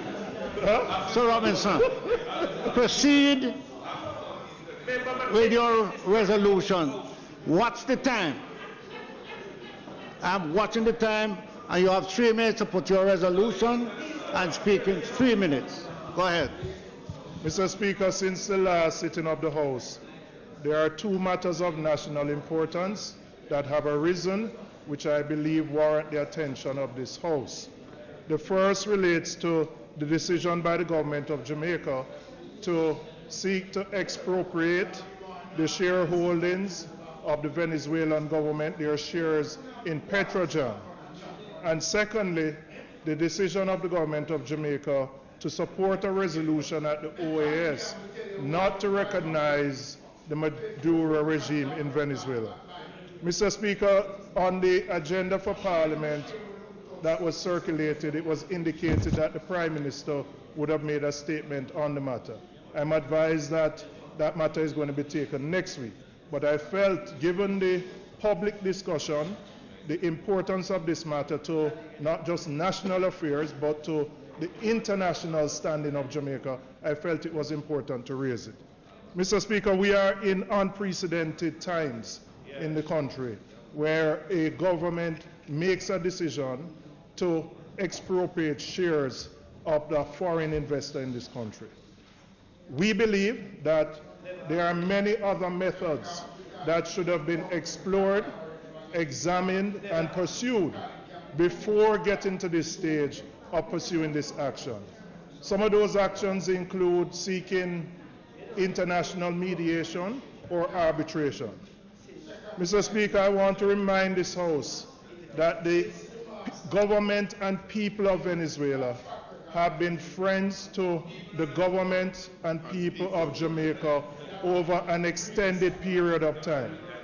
Most recently, under the Petro-Carib Agreement, the assistance that the government of Jamaica received would supersede any assistance by any foreign government in the history of our country. It was also provided at a time when the government was in a very difficult financial situation and allowed us to navigate through very difficult those waters. Mr. Speaker, the actions of the government will most likely lead to legal action being pursued by the government of Venezuela. Those actions can cost the taxpayers of this country billions of dollars that we may have to pay in restitution if a court rules against us. And we believe the actions also send a negative signal to foreign direct investors who may view their investments in the country with some skepticism and may worry that if for some reason they fall afoul of the government, then similar actions may be taken. Mr. Speaker, the government of Jamaica supported a resolution at the OAS not to recognize the Maduro regime, while simultaneously they sent a representative to the swearing-in of the Maduro. We believe both actions send mixed signals about what our true position is, create confusion, and it is imperative that the government clarify and state clearly what is the position in relation to Venezuela from a foreign policy perspective. Thank you, Mr. Robinson. Thank you.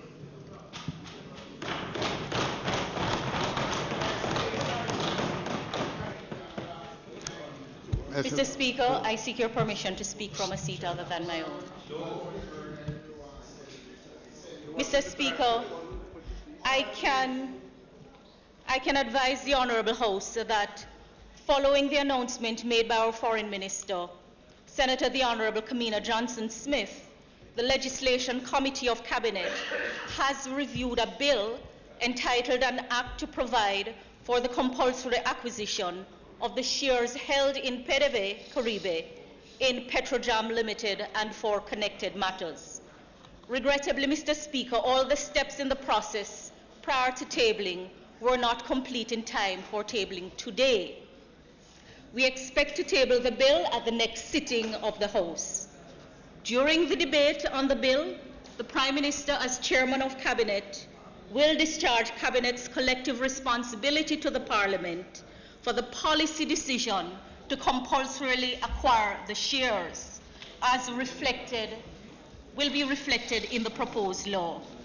Mr. Speaker, Jamaica remains open to an amicable solution, but the decision is taken in the national interest and for energy security, among other reasons.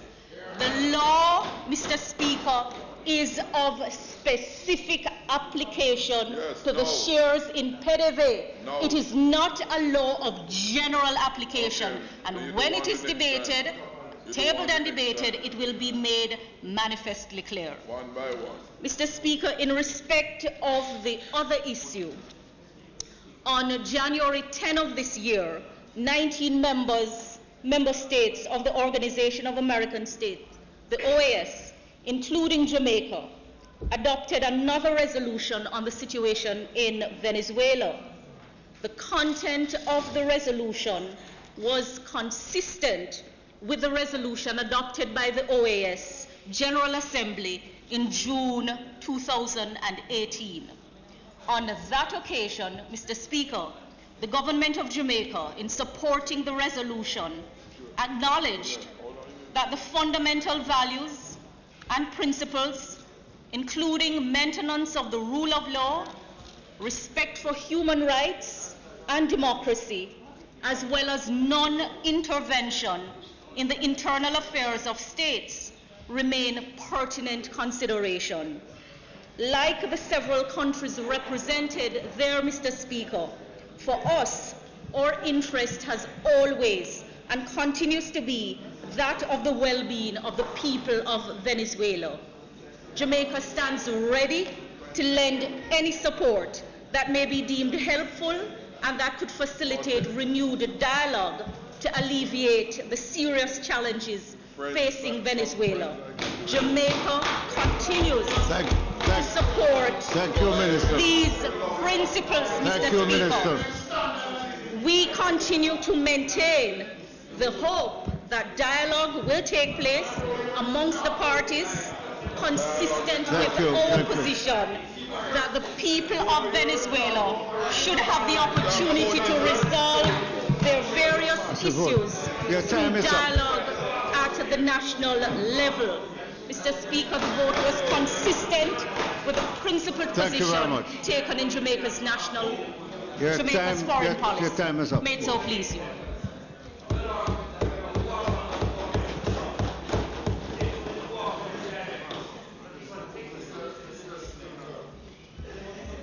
I think it is evident that both actions that have been taken this past week are premature and indeed bring disgrace to Jamaica's reputation. The fact is, Mr. Speaker, we have never expropriated the property of any investor in Jamaica before. It is a dangerous precedent for us to set.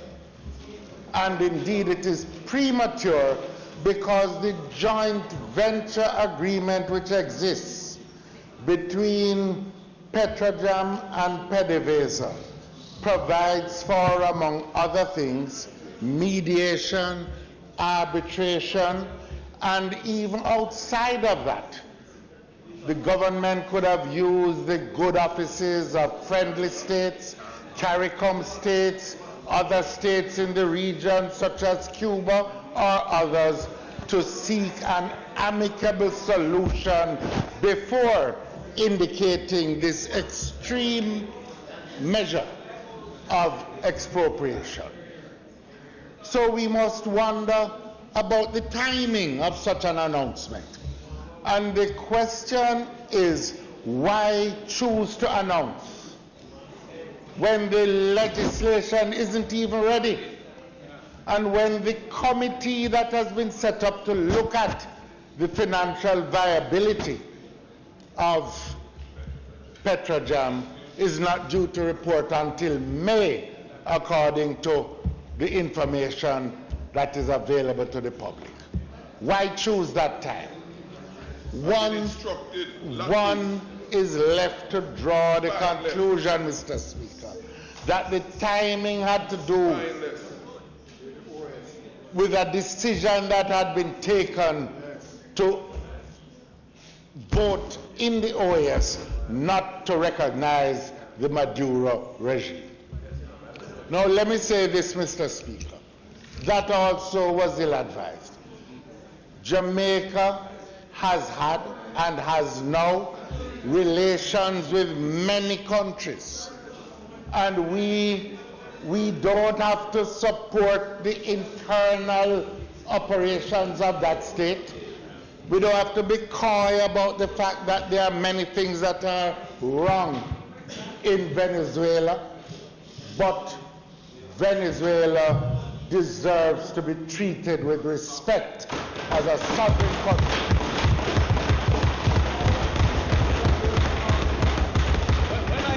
Mr. Speaker, I know time is going. I will simply make this point. If we don't behave honorably towards our friends, we soon will have no friends. Thank you, Dr. Phillips. Venezuela, whether that side was in office or when we were in office between 2010 and 2013, when no other state would provide any financial support for Jamaica, not only Venezuela, but the Maduro government was the only state that enabled us to survive when oil was selling for $120 a barrel and $140 a barrel. I say that, but I also say, Mr. Speaker, we have relations with many, many states. We recognize North Korea. We recognize Cuba. We recognize China. We are not saying that all those internal political arrangements are ours. Mr. Speaker, the government should quit now, should reverse itself and bring back Jamaica's reputation. Thank you very much.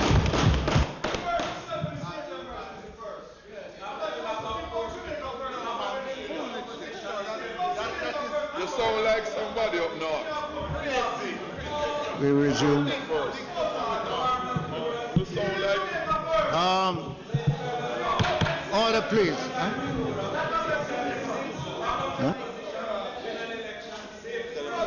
Boy, it's unbelievable. Unbelievable. Some friends I don't want. Some friends I don't want.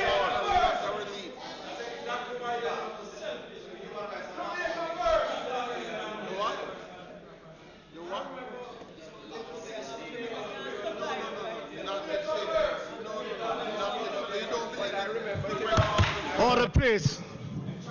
The matter. May I have some order in the House, please? This matter is concluded, and the House will now resolve itself into the Standing Finance Committee to continue consideration of the second supplementary estimate and the public bodies.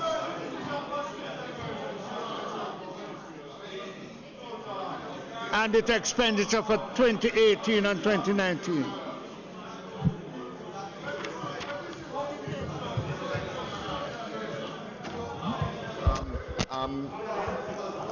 Those in favor? Those in favor? Those against? Ayes have it. What is this? Oh, we're going back to committee.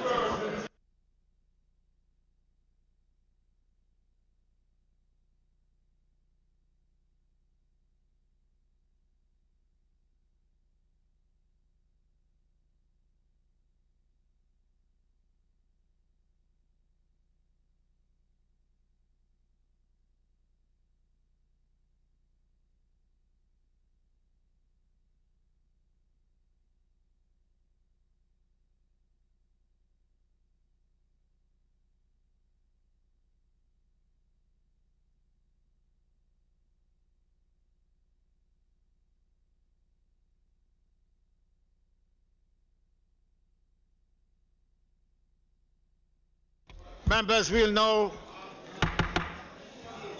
resume. Mr. Speaker. Mr. Speaker. Chairman. Dr. Clark. Mr. Chairman.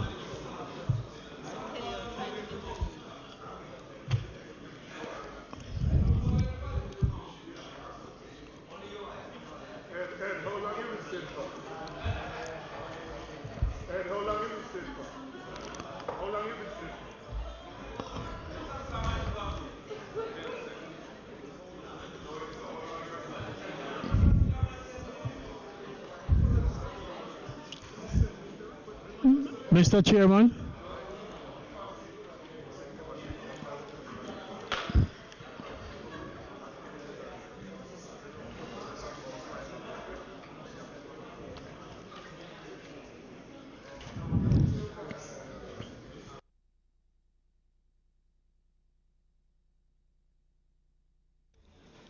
When we broke a while ago, Chairman, I was pointing a question to the Minister about the haulage of the cane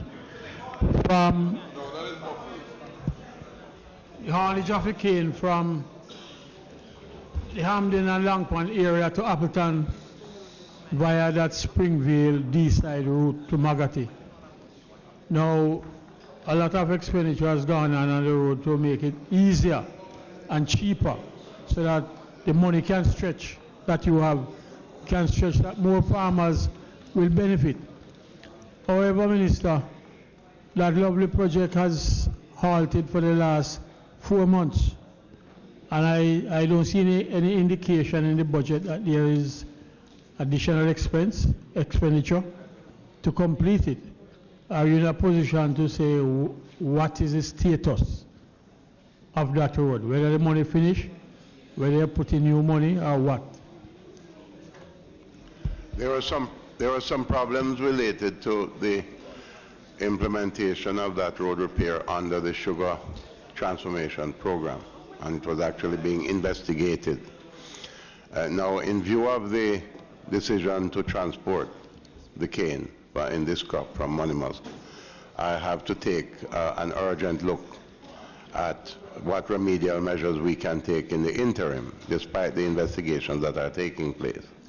And I undertake to do that. We might be able to appropriate some remaining residual funds out of the farm road program that I have. But we recognize that we have to do whatever remedial assistance to get the road in a more, roadworthy condition. We have to take that step because this, and I want to stress that this is a stopgap just for this season, right? And I want the farmers, there's no need for anybody to panic. That we've sat down with Appleton and Worthy Park, and everything has been carefully worked out. Our most optimistic assessment of the volume to be reaped, most optimistic, is about 105,000 tons. And that reaping will not commence until March because the season was late. So it will start in March, and we have adequate time from now to March to make sure that we put in place all arrangements. So there is no need for any panic, and I will take a careful look at the road issue that you have raised. Thank you.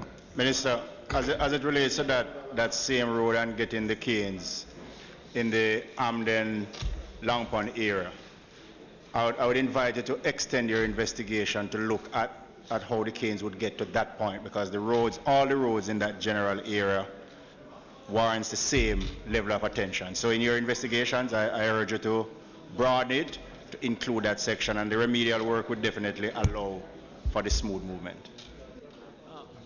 Minister. Any further details you can provide to me, I'd appreciate it. Minister, Chairman, Minister, may I just ask though, what would have warranted or triggered that investigation that you're referring to? What is the nature of that?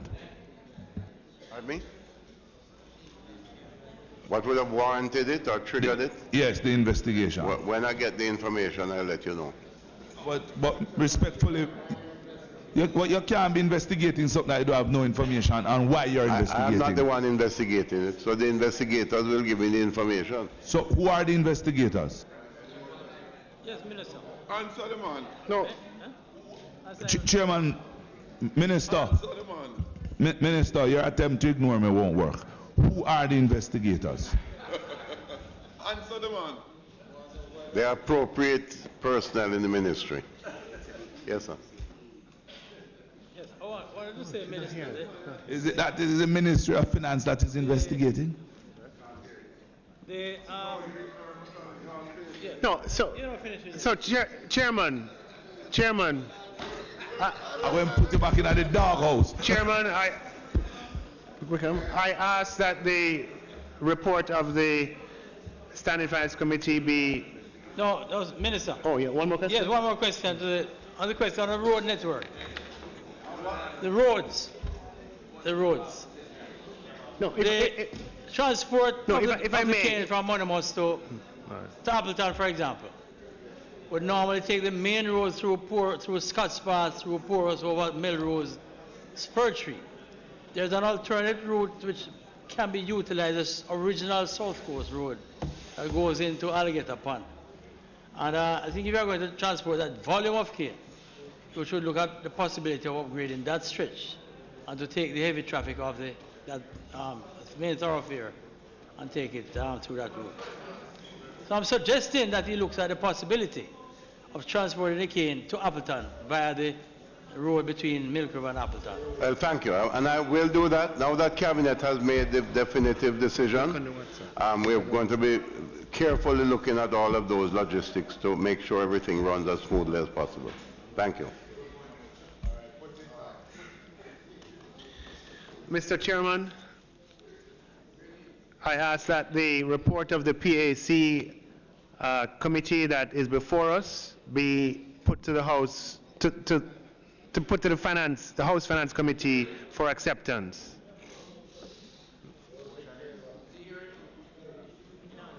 Mr. Chairman. He's not here right now. He's not here now.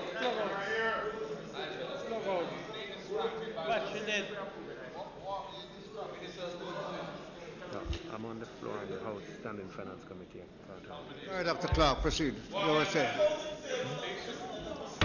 Members, let us have one discussion. Everybody's doing their own thing. It's difficult for us to administer this way.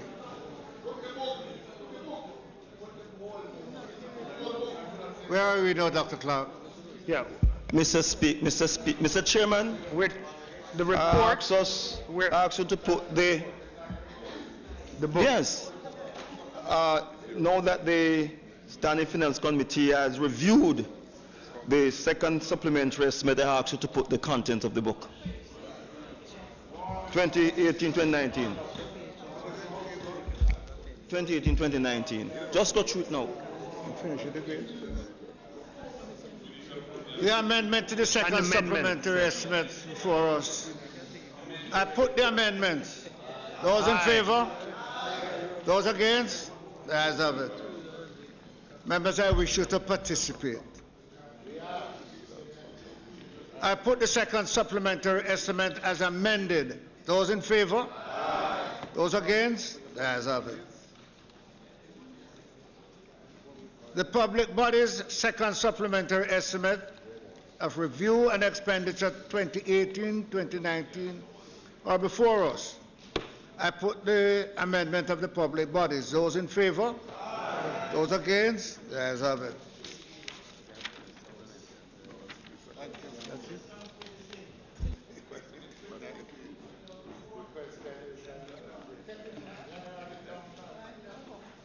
The question is that the supplementary estimate has passed committee stage. Your report without amendment. That is for you to say, Mr. Chairman. Well, I put the amendment as before. Those in favor? Those against? As of it. You must write it. Warm it. You must write it. That's it. You don't go. Warm it. Give him the recite. You have to report it.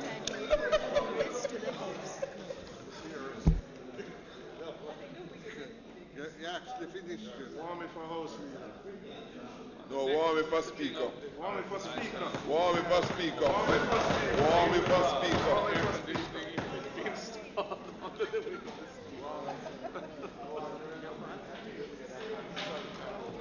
Okay, madam. FS. And to the clerk. And to the clerk. And to the House Leader. Take care. To the House Leader.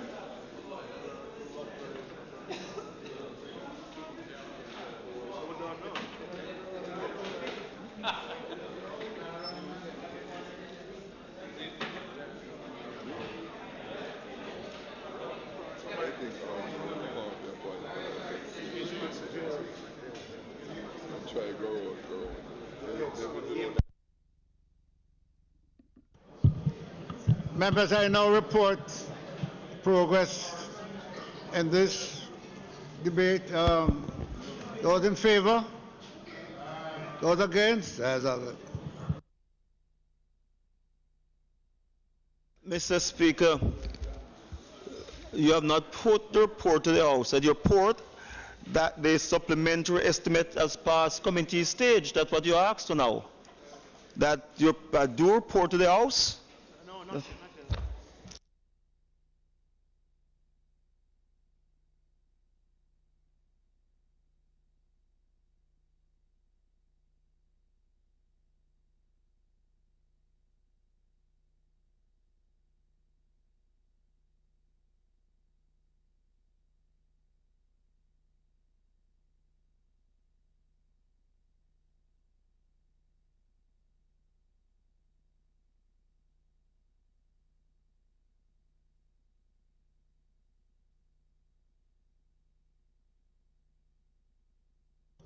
Mr. Clark.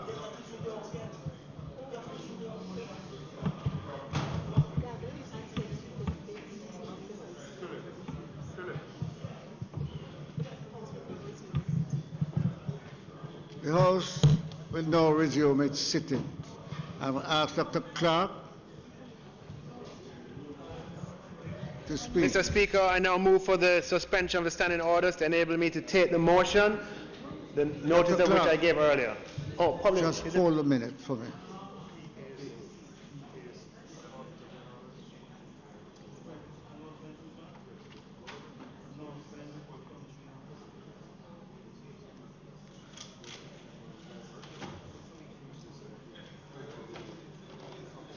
Mr. Speaker, I ask for the recommittal of reports from committee and notice of motion given orally.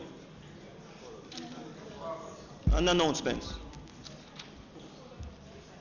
I ask for recommittal of reports from committee, notice of motion given orally, and announcements.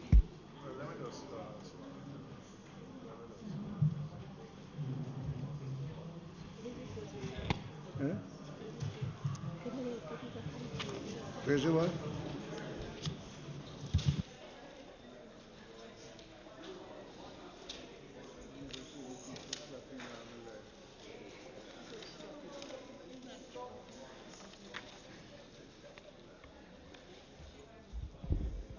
Also laid on the table of the House is a report of the Standing Finance Committee of the whole House of Representatives consisting of all members of the House, on the second supplementary estimates of expenditure for the financial year ending March 31, 2019, and the public body's second supplementary estimates of revenue and expenditure for 2018-2019.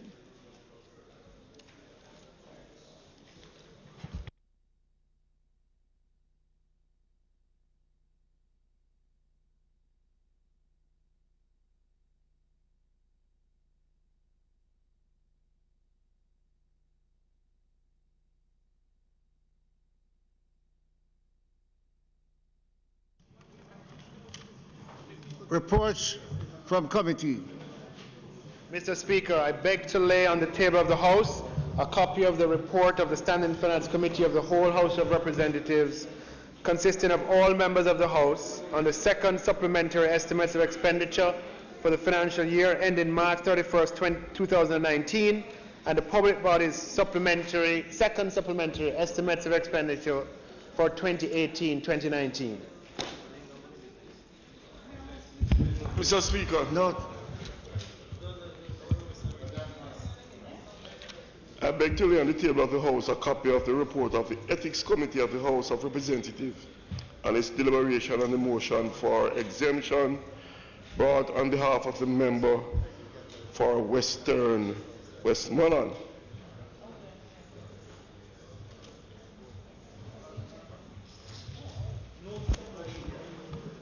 Notice of motion given orally.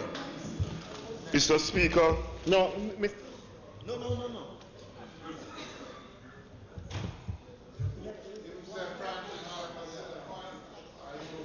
Dr. Clark. Mr. Speaker, I beg to give notice that at the next meeting of the House, I will move, be it resolved that the report of the Standing Finance Committee of the whole House of Representatives, consisting of all members of the House, on the second supplementary estimates of expenditure for the financial year ending March 31st, 2019, and the public body's second supplementary estimates of revenue and expenditure 2018-19, which was laid on the table of the House on the 15th day of January 2019, be adopted.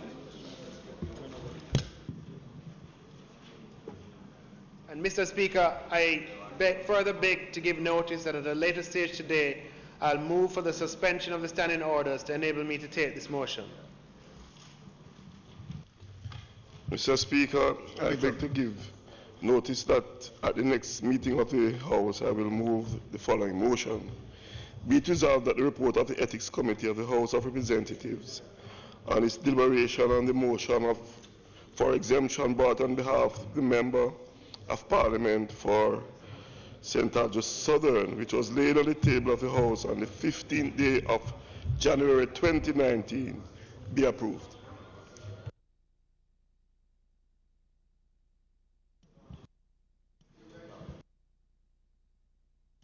Minister.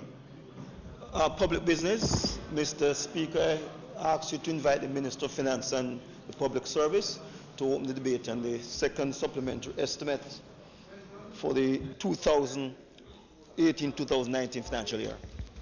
And the public bodies and the public bodies estimate 2018-19. Those in favor? Those against? Minister. So, Mr. Speaker, I now move for the suspension of the standing orders to enable me to take the motion, the notice of which I gave earlier.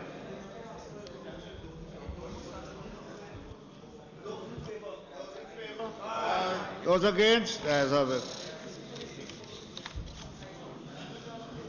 Mr. Speaker, the second supplementary estimates 2018-2019 as tabled in the House on Tuesday, the 8th of January 2019, indicates total central government expenditure of $802.56 billion, resulting in an overall net increase of $11.45 billion above the first supplementary estimates of $791.1 million.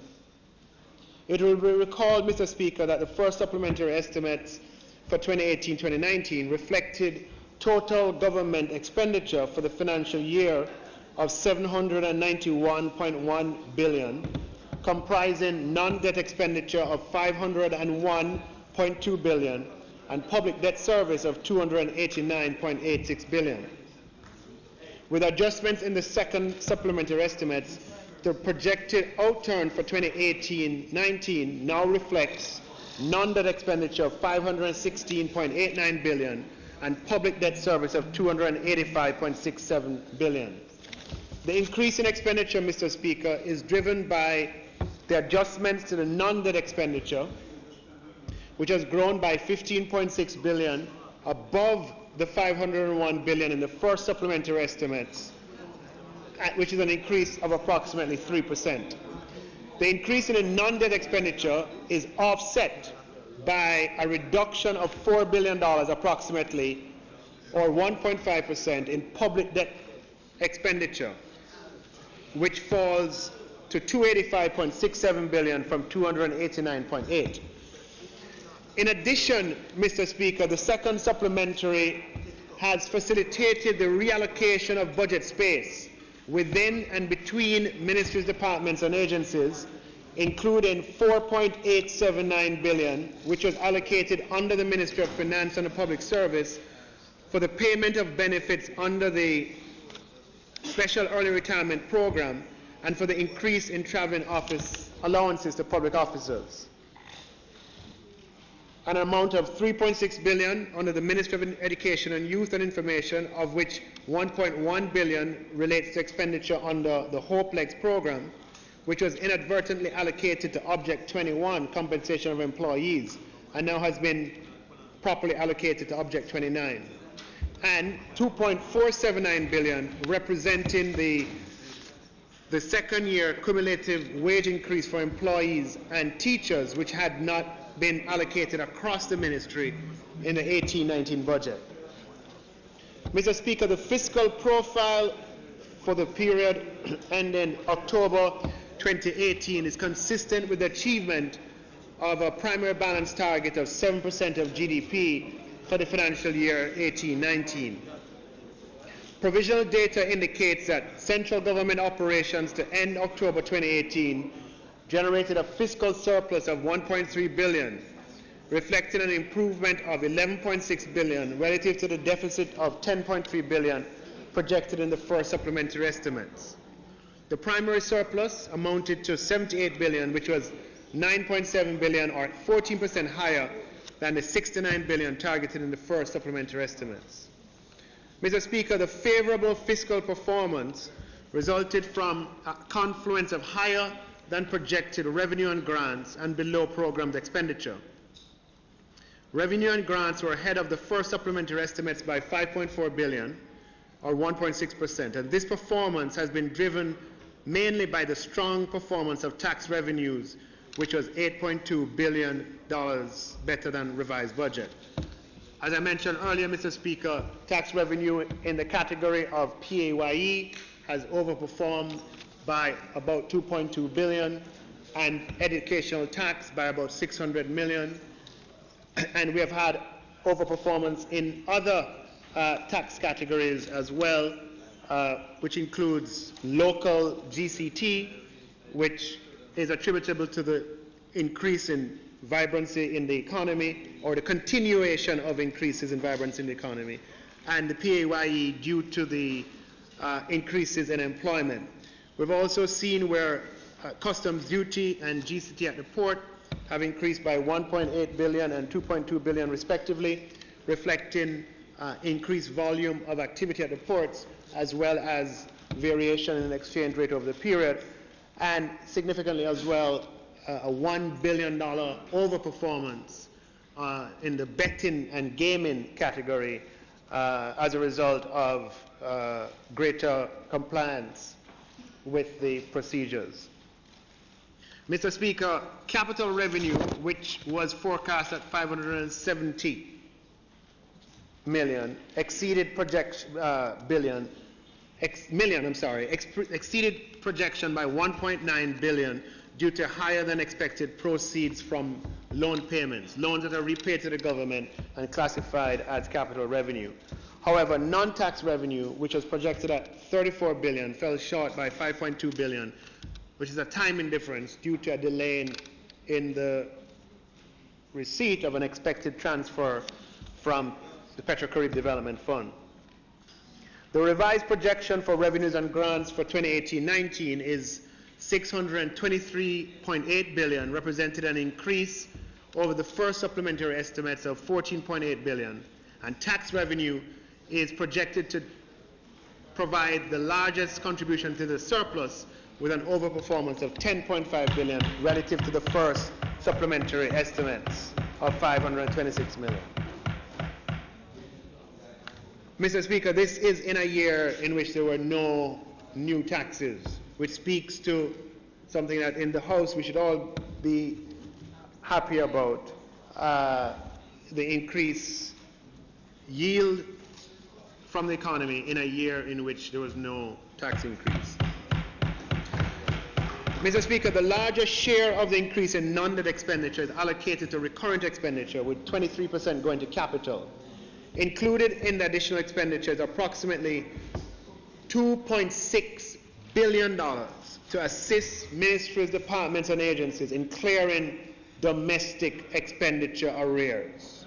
Mr. Speaker, this is something that we consider to be significant. In the first supplementary estimates, we allocated $7 billion to clear arrears in the category of monies owed to the JPS. And in this, we're allocating several billion dollars, and I'll deal with the first tranche, which is 2.6, to MDAs to clear domestic arrears. As a demonstration of our commitment to fiscal responsibility, the government has continued to take steps to manage and prevent public expenditure arrears in general and domestic expenditure arrears in particular by paying down on historical and legacy arrears. Tremendous progress has been made in reducing not only the arrears of central government but also the arrears of local authorities, which, as I mentioned, was evident in the first supplementary estimates and it is again evident here. Businesses in particular, Mr. Speaker, small and medium-sized enterprises are negatively impacted by levels of government arrears. They have cash flow challenges, they're unable to generate employment and to meet their statutory obligations to government. As a result, Mr. Speaker, of the $2.6 billion that is specifically earmarked to pay National Water Commission or to pay JPS or so on, an amount of $1.2 billion is being provided to address domestic arrears targeted at small and medium-sized businesses. So $1.2 billion of allocation in second supplementary budget to address arrears of the government to micro, small, and medium-sized businesses. Mr. Speaker, we are interested in doing what we can to ensure that micro, small, and medium-sized businesses are able to function and function effectively, and nothing retards their ability to so function than having to wait on payment for the government beyond the normal credit terms. So, Mr. Speaker, we're proud of the fact that we are reducing arrears over time, and over the last 2 years, domestic arrears outside of arrears to JPS have been reduced by $5 billion. We reduced JPS arrears by 7, that's a total of 12, and there are other categories that I'll speak to. Mr. Speaker, of the other part of the $2.6 billion provided, $1.4 billion approximately is for public utilities, of which $711 million will go towards addressing the chronic arrears that ministries, departments, and agencies have to the National Water Commission, and $663 million for electricity that the MDAs have, including $118 million for local authorities and $544 million for MDAs. Another $14 million is to address arrears in telecommunication services.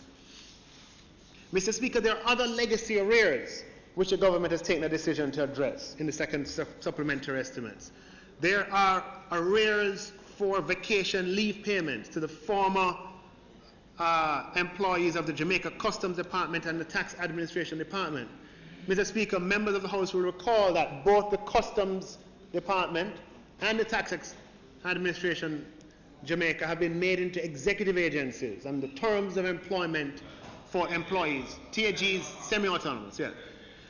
The terms of employment changed, and as a result of that, members of staff, employees of the central government have been due vacation leave that was owed to them under their previous employment that has been outstanding. I'm happy to say, Mr. Speaker, that in this supplementary budget, $425 million has been made available to clear outstanding vacation leave arrears to employees of the Jamaica Customs Department and employees of Tax Administration Jamaica.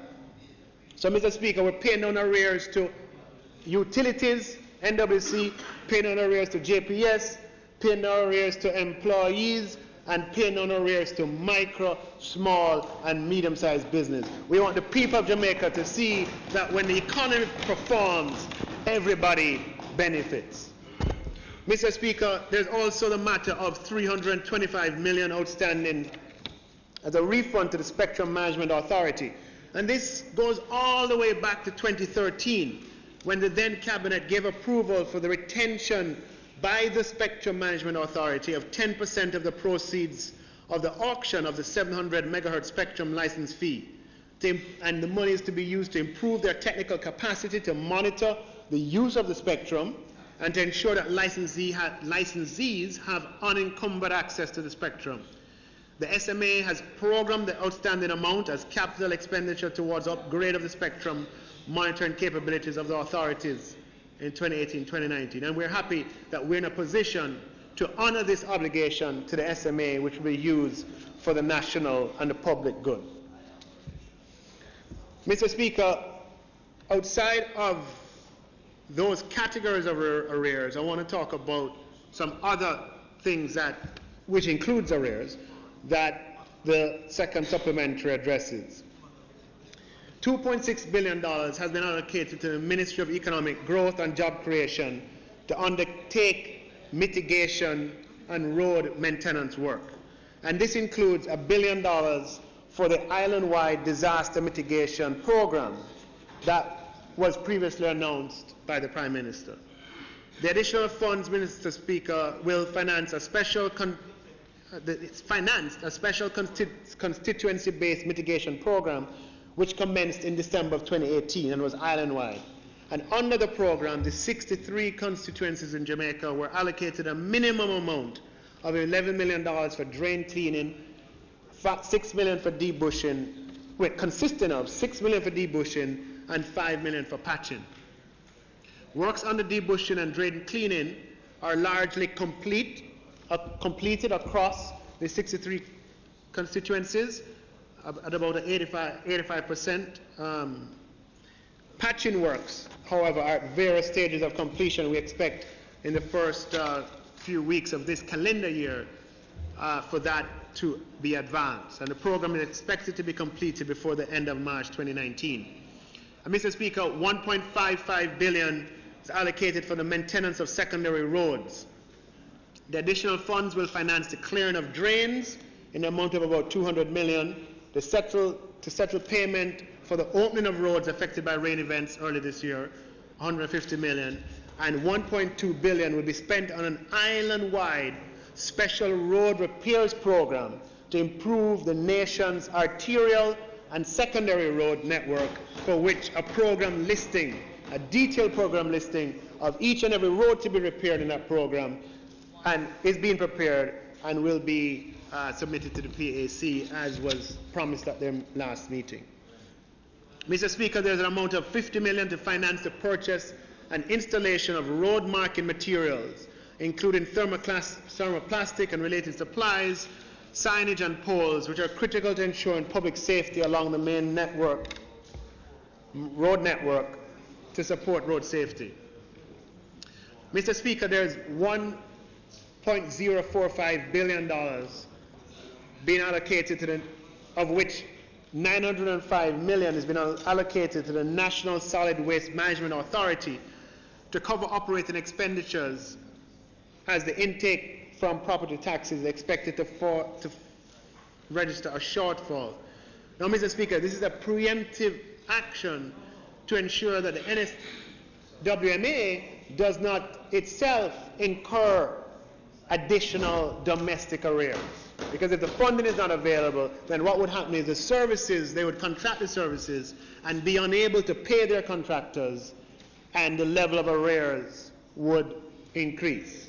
And we are making the link between ensuring that the government pays its bills on time as much as is possible, and pays bills that came due in the past, pay them today, because we believe that that is consistent with the kind of economic buoyancy and vibrancy that we want to see be maintained in Jamaica. Mr. Speaker, of the 1.045, so 905 for national solid waste, 100 million relates to a special cleanup of major towns island-wide, and 40 million represents a special allocation, or represented, for Christmas garbage allocation.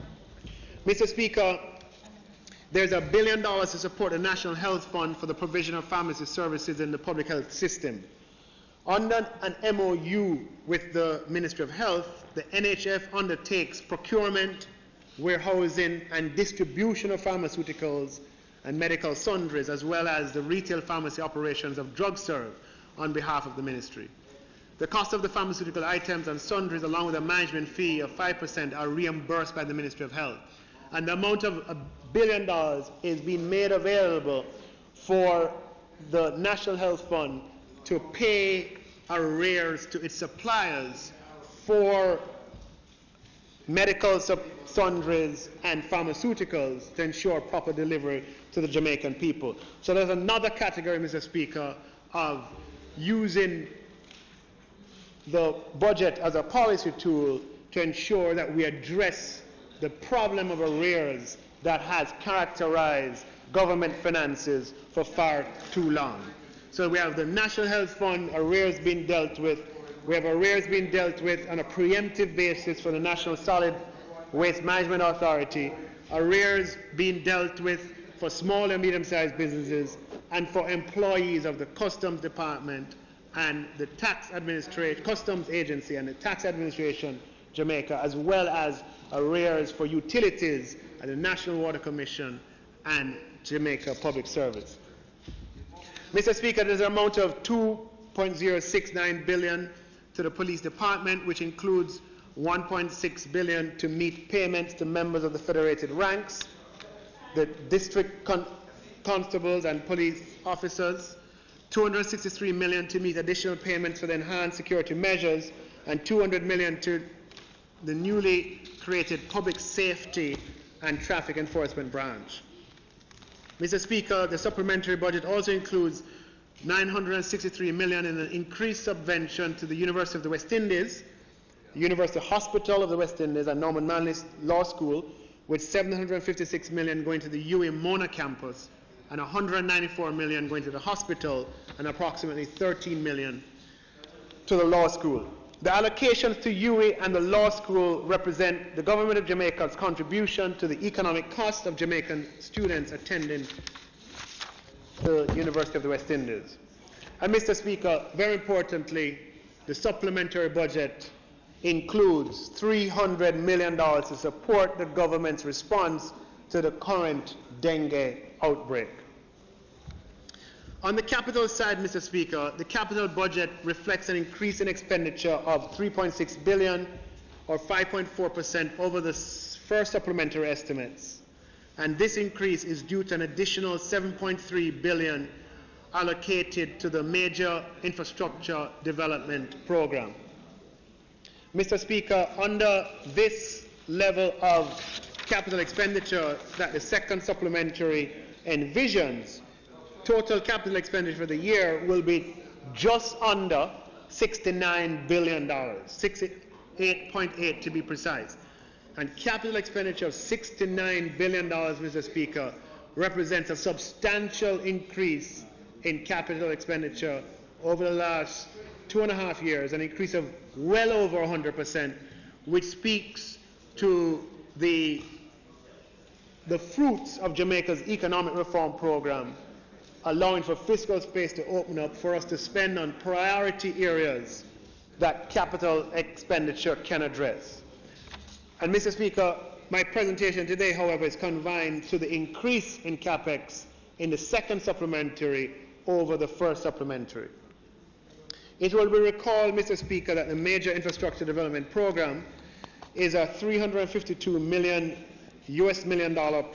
preferential buyer's credit facility with the government of China providing a loan of $300 million US, or the equivalent of 30.5 billion Jamaican, through their Exim Bank, and the government making up the difference of 52.9 million US, or approximately 5.396 billion Jamaican.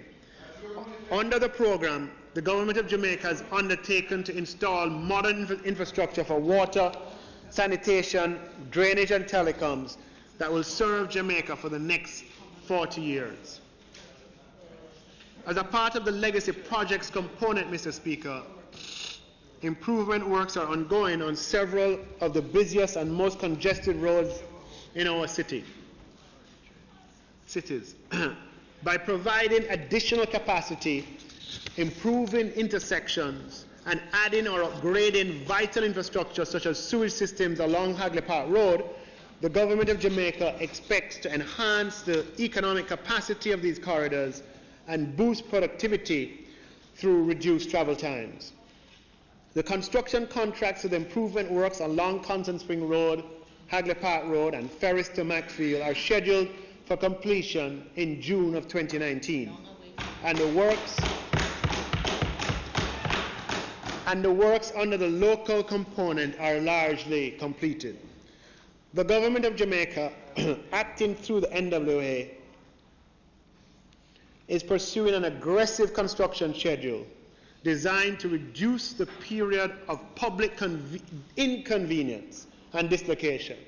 And under this targeted schedule, major works on these projects will be substantially completed by the end of March 2019. And it is because of that that we are making an increase of $7 billion to the mid-P program to facilitate the acceleration of the completion of these works. At the start of the fiscal year, Mr. Speaker, some $12 billion was allocated and voted for mid-P. This allotment was increased in the first supplementary estimates to $19 billion due to faster than programmed execution. At the close of December 2018, these additional funds were largely expended and work done. The additional $7.2 billion in the second supplementary will enable the substantial completion of the Mandela Highway road improvement works, settlement of some land acquisition issues, and completion of all ancillary works, namely water supply and sewage works being implemented on behalf of the National Water Commission, and the major asphalt installation on the Constant Spring Road, Hagley Park Road, and Ferris to Macfield corridors. Mr. Speaker, this speaks to project execution proceeding at a faster than planned and faster than anticipated rate. Mr. Speaker, approximately $1.7 billion has been reallocated from the Southern Coastal Highway Improvement Project, as the civil works component is not expected to commence. The civil works component is not expected to commence before the first quarter of the financial year 1920. The government of Jamaica and the contractor, though, Mr. Speaker, as was mentioned in the House Finance Committee, are at an advanced stage of meeting all condition precedents to first disbursement of the loan. And as was mentioned, the procurement process will begin. And the remaining funds include, the funds remaining in the budget include the sum required to meet the payment of the management fee and to cover preliminary activities. No, the civil expenditure for the civil works component is the reason why the allocation is there is not that you're cutting it. It is simply that where we are, given where we are now, the money to be disbursed for the civil works component is not expected to be disbursed before April 1st for the civil works component. So as a result of that, it's just prudent not to leave it in that category, because if you leave it in that category, then there are other ramifications. In light of that reality, what you do is to reallocate. So it's not a matter of reallocating first and say we're cutting the South Coast. No, it is that given how things are proceeding on the ground, we look and we see it is very unlikely for the civil works, which is where the bulk of the funds are, that the civil works, right, won't be disbursed. And as a result of that, it's just prudent to reallocate. But I want to assure members, and the members from St. Thomas in particular, that the procurement activities will begin in this last quarter of this financial year. Mr. Speaker, on public debt service, for the second supplementary estimates of expenditure, public debt expenditure is projected to decline to 285.67 billion, a decrease of 4 billion, or 1.5%. Approximately 141 billion for external debt and 143 billion for domestic debt.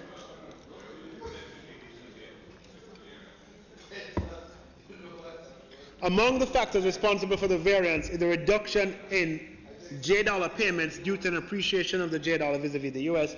over the period August to October, and the further decline in the Treasury bill rates on domestic variable rate debt since the first supplementary was tabled. It is expected, Mr. Speaker, that at the end of the financial year, the government debt to GDP will be less than 100% for the first time since 2000, i.e. the first time this century. Wait. The public debt as a percentage of GDP is projected to be less than 100% for the first time this century.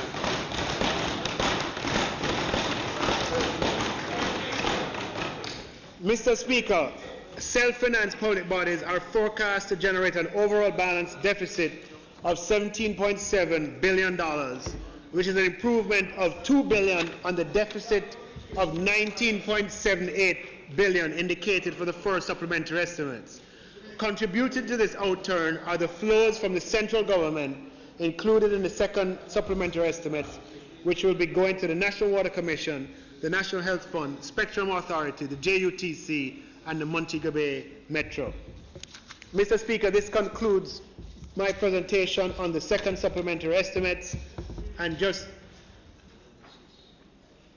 please, on behalf of the government, to be able to present a second supplementary that addresses the chronic issue of arrears that has characterized government finances for a very long time. And although we are not completely out of the woods, we're making substantial progress in reducing what we owe to our suppliers across many categories of expenditure.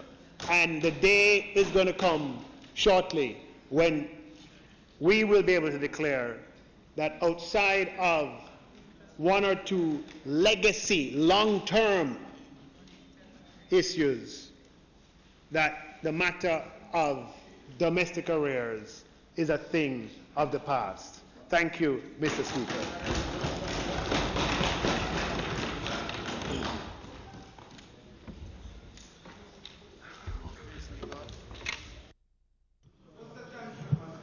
Mr. Golden.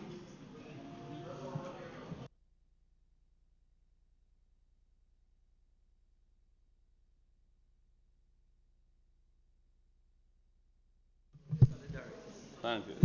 Thank you, my brother. Thank you, Mr. Speaker.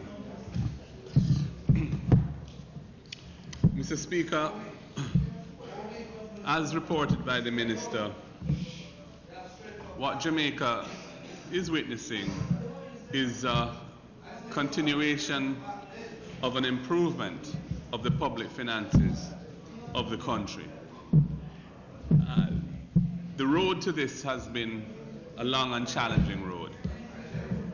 And Jamaica has gone through times in the past when the public finances have been stressed in the extreme.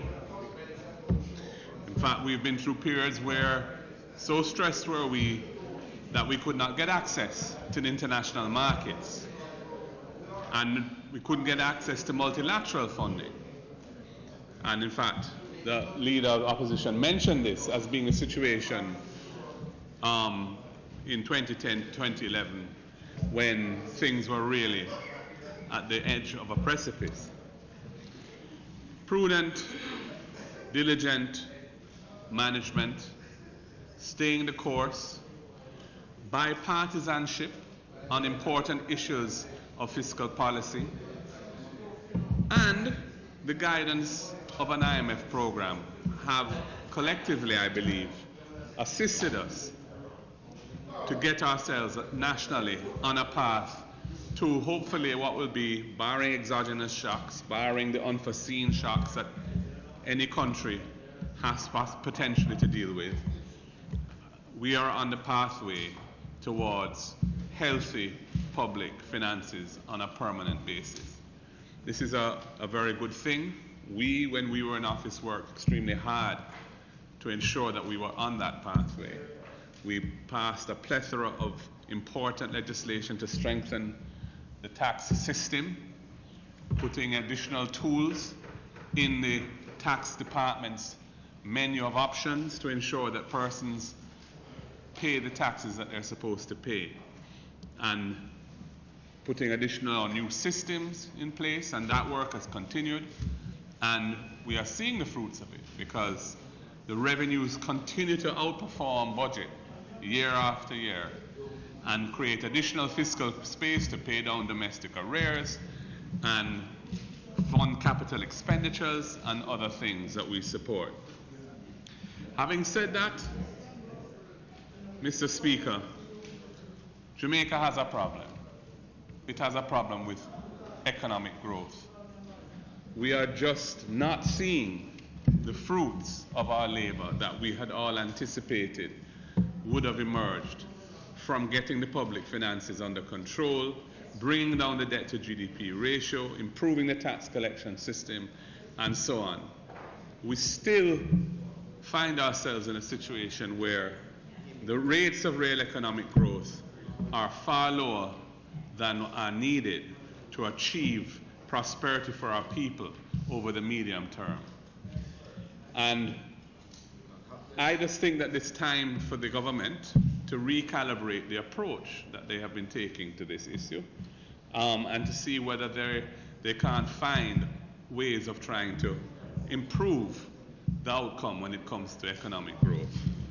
So, for example, we've heard about the acceleration of the MDIP projects, and we have they were originally budgeted at, I think, 12 billion for this fiscal year. I think it's now in the high 20s, 26, 27 billion that is going to be spent in this year on the so-called legacy MDIP projects. But the execution of those projects has been extremely dislocating to businesses and residents affected by those works. I can tell you, friends of mine who are in the business community have had their phones dislocated, have had internet access disrupted. Water has been a huge problem where there have been unscheduled damages done to water pipelines and so on, which have affected people all over the corporate area. At a time when we have had decent rainfall for the last 3 months, many communities are without water and have to be relying on fire hydrants to bathe and cook and wash. And that is partly as a result of the unparalleled ramping up of expenditure on these projects to push them through as quickly as possible. And so in a sense, that has been counter-cyclical, or has had a counteractive effect to the desired growth dividend, because the disruption of those projects has inhibited business, has inhibited consumers and the moving around of citizens, and has been very disruptive indeed. we all look forward very much to those projects being completed, because the way in which they've been executed has been painful for Jamaicans, especially persons who come in or live in the corporate area. Mr. Speaker, I do feel that the design of the government is problematic. I think that the concentration of government agencies and public bodies within one ministry headed by the Prime Minister is excessive. I think that the result is that there are not clear lines of accountability for different tasks and different responsibilities within that ministry. And I think that it is burdensome on the staffing, the administrative staffing that have to run that ministry, because ministries are designed to be headed administratively by a permanent secretary. And what we've really done is taken such a wide array of massive and important public bodies and public authorities and put them under one ministry, that the strains of that situation are, I think, counterproductive. I think that the time has come for the Prime Minister to relook at that strategy. It may not be in his, he may not see it that way, probably he does not, but I do think that we are at a point now where we need to look at why is the economy not growing? What are we doing wrong? And I think we are doing things wrong, and the government needs to look at that seriously. It cannot be that we're just pushing through public expenditure apace and trying to get projects approved as quickly as possible. I know Minister Vaz works very hard on trying to cut through bureaucratic red tape and solve every investor's problems as quickly as possible and so on. And NEPA is very facilitating of investors now and so on, but yet the growth numbers are just not producing what the country was expecting. And I think that from our standpoint, philosophically, we feel that what we're seeing is, we're seeing prosperity at certain levels of the society. We're seeing it in the restaurants at Marketplace and other places which are full. We're seeing it at the parties, uptown and so on. But I can tell you that for many, many Jamaicans, the majority of Jamaicans, it is sufferation and struggle as usual. And that is a reality, and you are deluding yourselves if you think it's anything different, right?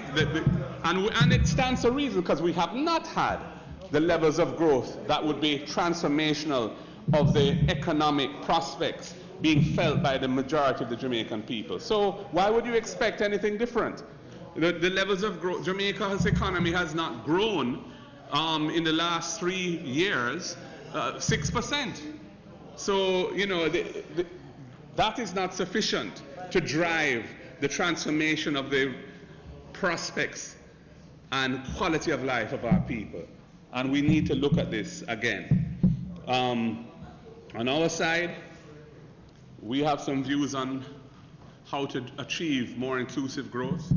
We have some ideas about what can be meaningful in transforming the economy towards one that delivers high levels of growth. And in due course, we will speak more on those issues. Minister, you said there were no new taxes this year. There's since been significant improvements or increases in the tax take this year, as there were last year. And indeed, Jamaica has had a series of revenue measures over the last 5 years, including those that were paying for the 1.5, that have left Jamaica in a very high tax situation. I would hope that given the buoyancy of revenues, that when you come with your budget for the coming fiscal year, there certainly should be no new taxes, and I would like to see a reduction in taxes. Give something back to the people. Let them benefit directly from some of these tremendous tax and revenue performance that has been earned by careful and diligent work over the last 5 years. And indeed, that would have an effect on aggregate demand and stir the economy forward and so on. So from an economic perspective, there would be, or one would hope to see additional benefits from that. So I look forward to seeing the budget that you come with, Minister, we're close to it now, and I hope that I can be banging on the table to applaud you along as you lower the taxes on the people. I think your revenues this year are over 20 billion above what was budgeted originally. So there's plenty there for you to play with, and we look forward to seeing that happen. You know, Mr. Speaker, a prosperous Jamaica cannot be built on a Jamaica which is characterized by gross levels of income and wealth inequality. Jamaica needs to be a cohesive society, a society where all persons at all levels feel part of the society, feel like they are owners who are valued by the society in which they have grown up, and where their aspirations can be met here. We don't think that the government is on a pathway that's leading the country to that. We do recognize the progress that's being made in the public finances and their improvement, but it is not enough. And Mr. Speaker, the budget will be coming along soon, and there will be an opportunity to revisit some of these issues, but I wanted to foreshadow some of those themes this afternoon. I thank you very much for the opportunity to have spoken on the second supplementary estimates this evening. Thank you.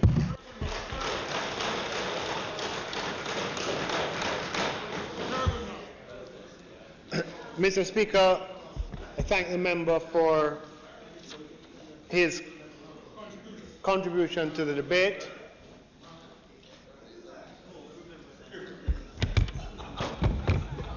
I just want to comment on, agree with, as the case may be, disagree with, as the case may be, some of the remarks in the debate. Firstly, Mr. Speaker, it is certainly the case that Jamaica has benefited from a level of bipartisanship on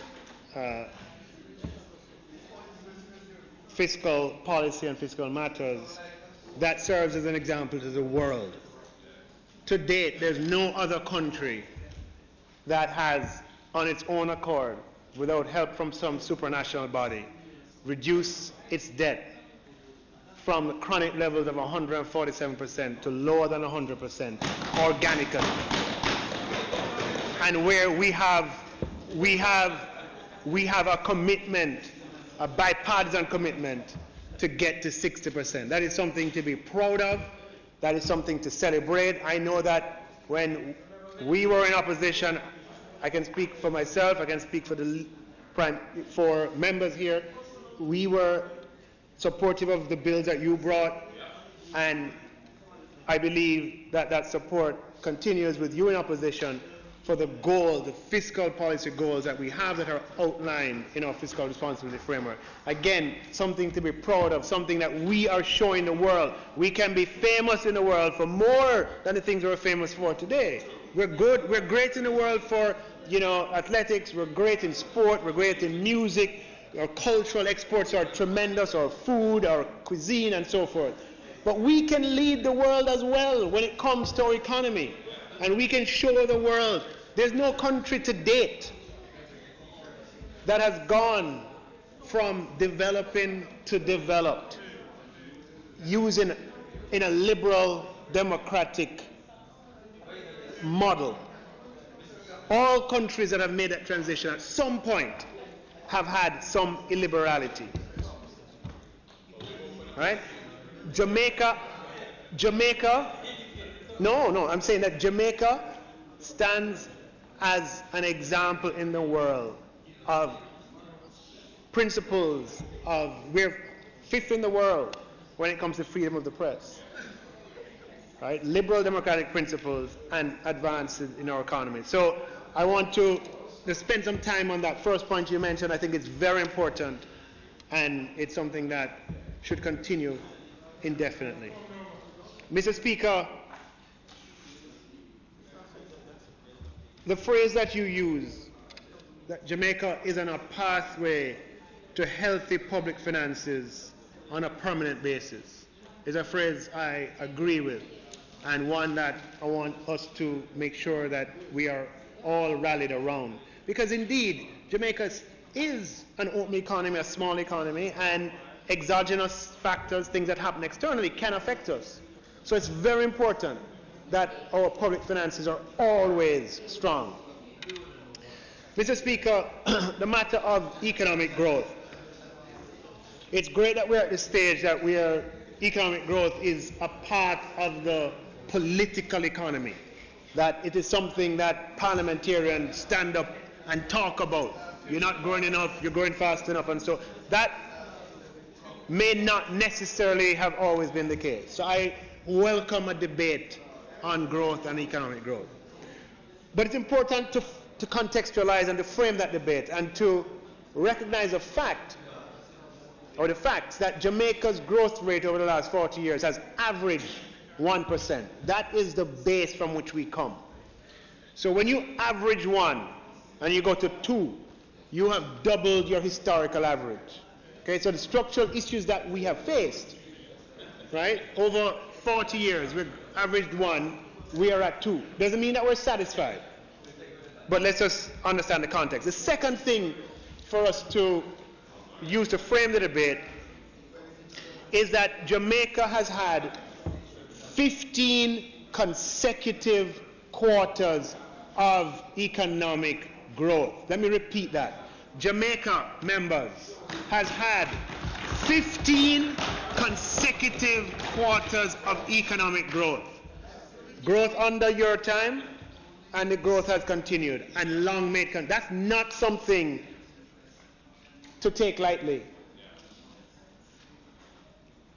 I'd have to go and check the records to find the last time that we had 15 consecutive quarters of economic growth.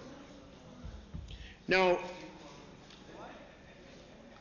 I share the ambition for growth that is above these levels. One thing I would point out is that the projection of the government of Jamaica, growth has been in the region of 2.5 or thereabouts, and we're falling short of those projections.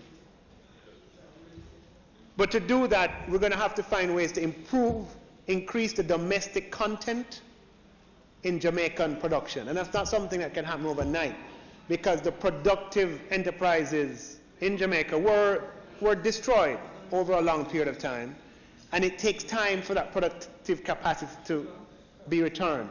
There was a time in Jamaica that building materials were made here. The things that, not just the cement that goes into the blocks, but the things that go into the finishing were all made in Jamaica. Those industries closed. They are returning. And as they return, the domestic content will improve and our growth numbers will be greater. There's a time that all the cardboard boxes, all of the labels, everything was made here, and there's a time that declined and we imported all of those things from Trinidad. Well, that production has returned to Jamaica. And as long as that trend continues, the expectation over time that the domestic content will improve.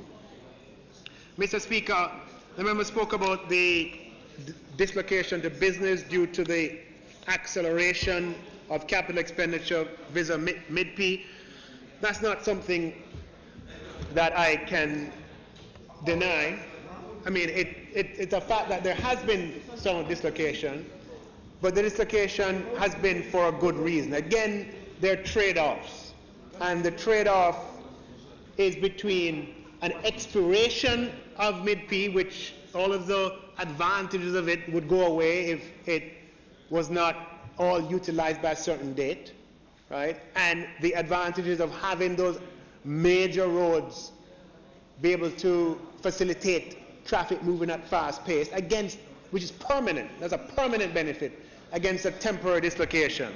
So I would put that, given that choice, it was the right choice to make. And with the increased allocation via the 2 supplementary budgets to mid-P, an increase of 14 billion in total, approximately, the expectation is that the vast majority of that expenditure and those improvements will be completed by March 2019. Certainly Mandela will be completed by then, and the asphalting of Constant Spring and Hagley Park by then, with all activities completed by June. Mr. Speaker, the member spoke about the design of government that is way above my pay grade, But I will just say that one of the, don't tempt me to respond to that. That is not for me to respond to. But one thing that I can say, member, having served in the capacity as chairman of entities within that ministry, is that one of the things that it provides is a greater coordination among those agencies which are critical to things moving in Jamaica. UDC, NHT, Port Authority, NSWMA, NWA. There's so much that happens in Jamaica that requires those agencies to talk to each other. And what I can tell you, and I think you know from your own experience, is that when they are in different ministries, what ends up happening is that ultimately the ministers have to talk. And whenever the ministers have to talk, all kind of other things. So the fact that it's in one ministry allows for much greater coordination. Much greater coordination. And I think there is wisdom in the Prime Minister's decision to put them together. Mr. Speaker, the member spoke about the distribution of the effects and impact of the improvement in government finances. May I remind the member that poverty in Jamaica has reduced from the mid-20s, about 24-25%, to the high teens over the last few years. So there are less people in poverty today. Yes, so we have a way to go. Yeah. May I also remind them.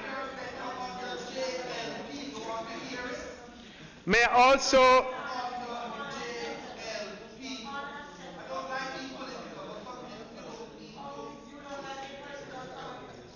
also remind the member that employment has increased to record levels. Unemployment was as high as 16%. And what is the language you want me to use? In the past, in the recent past. And today unemployment is at 8.4%, the lowest it has ever been in the history of Jamaica. When you have an economy that delivers jobs in that way, it means that the benefits of the economy are being spread and people are benefiting from being employed and having income. And it is that employment, Mr. Speaker. Yes, there was stuff done in tax administration, but it is that increase in employment that is creating a virtuous cycle of improving PAYE, improving ed tax, and improving GCT on local consumption. And it's important as well to remind the member that it is this government that increased spending on social expenditure vis-a-vis the past by 50%.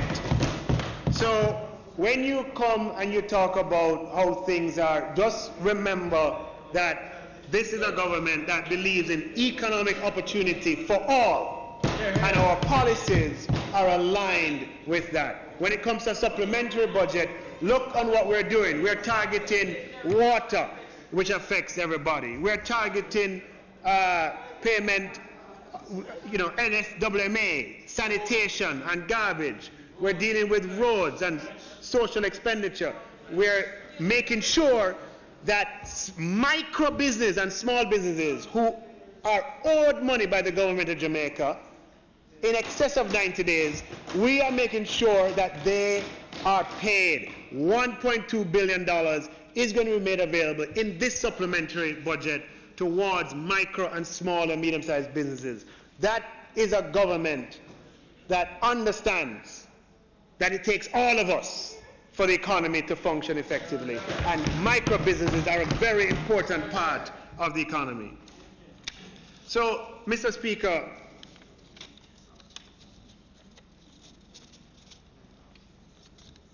I thank you for your indulgence.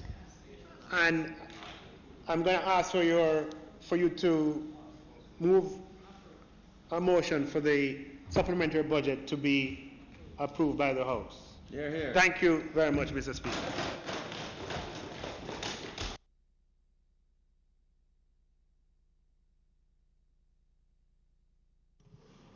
Members, those in favor of the approval? Those against? As have it.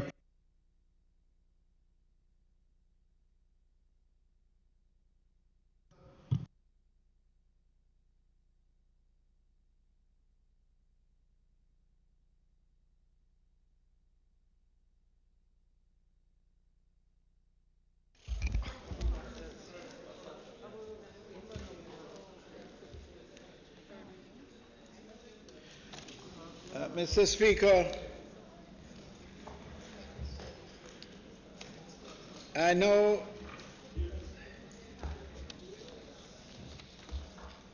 seek approval for the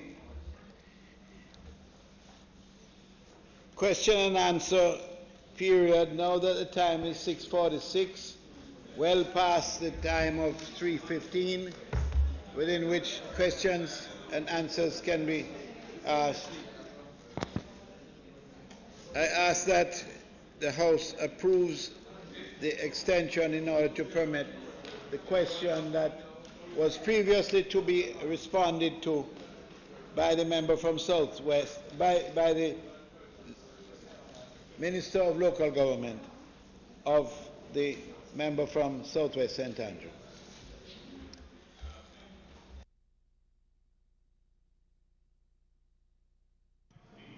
Those in favor? Those against? As have it. Mr. Speaker,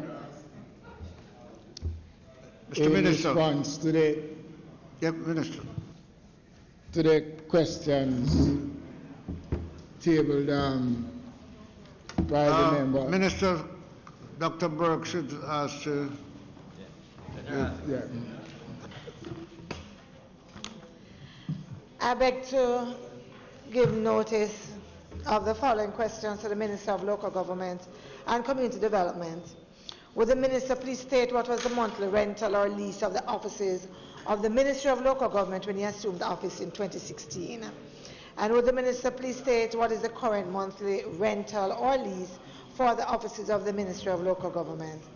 Would the Minister please state whether or not alternative arrangements have been made for these offices?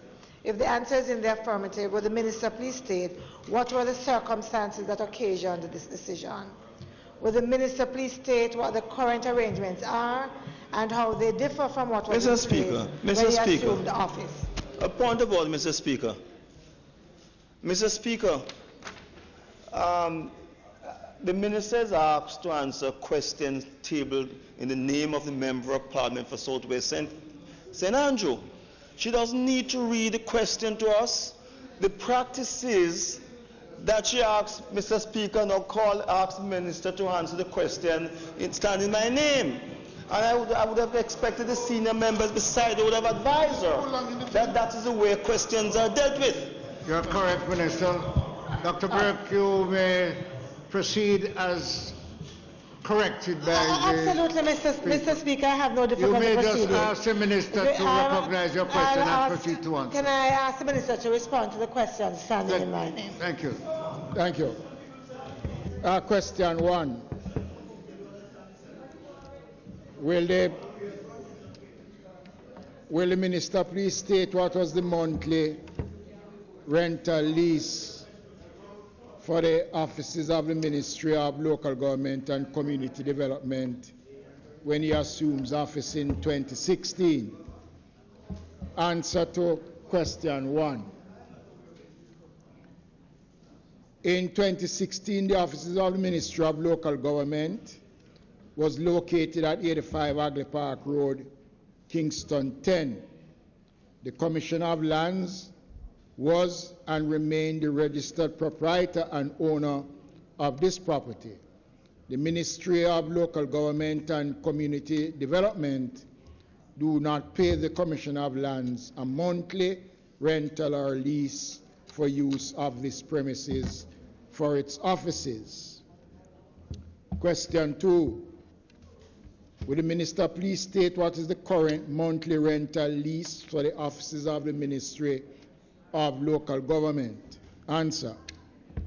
As approved by Cabinet in Cabinet Decision 3716 dated October 13, 2016, the current lease of 61 Agley Park Road, Kingston 10 for the offices of the Ministry of Local Government and Community Development is $76 million per annum for 5 years. The lease agreement became effective on December 1, 2016.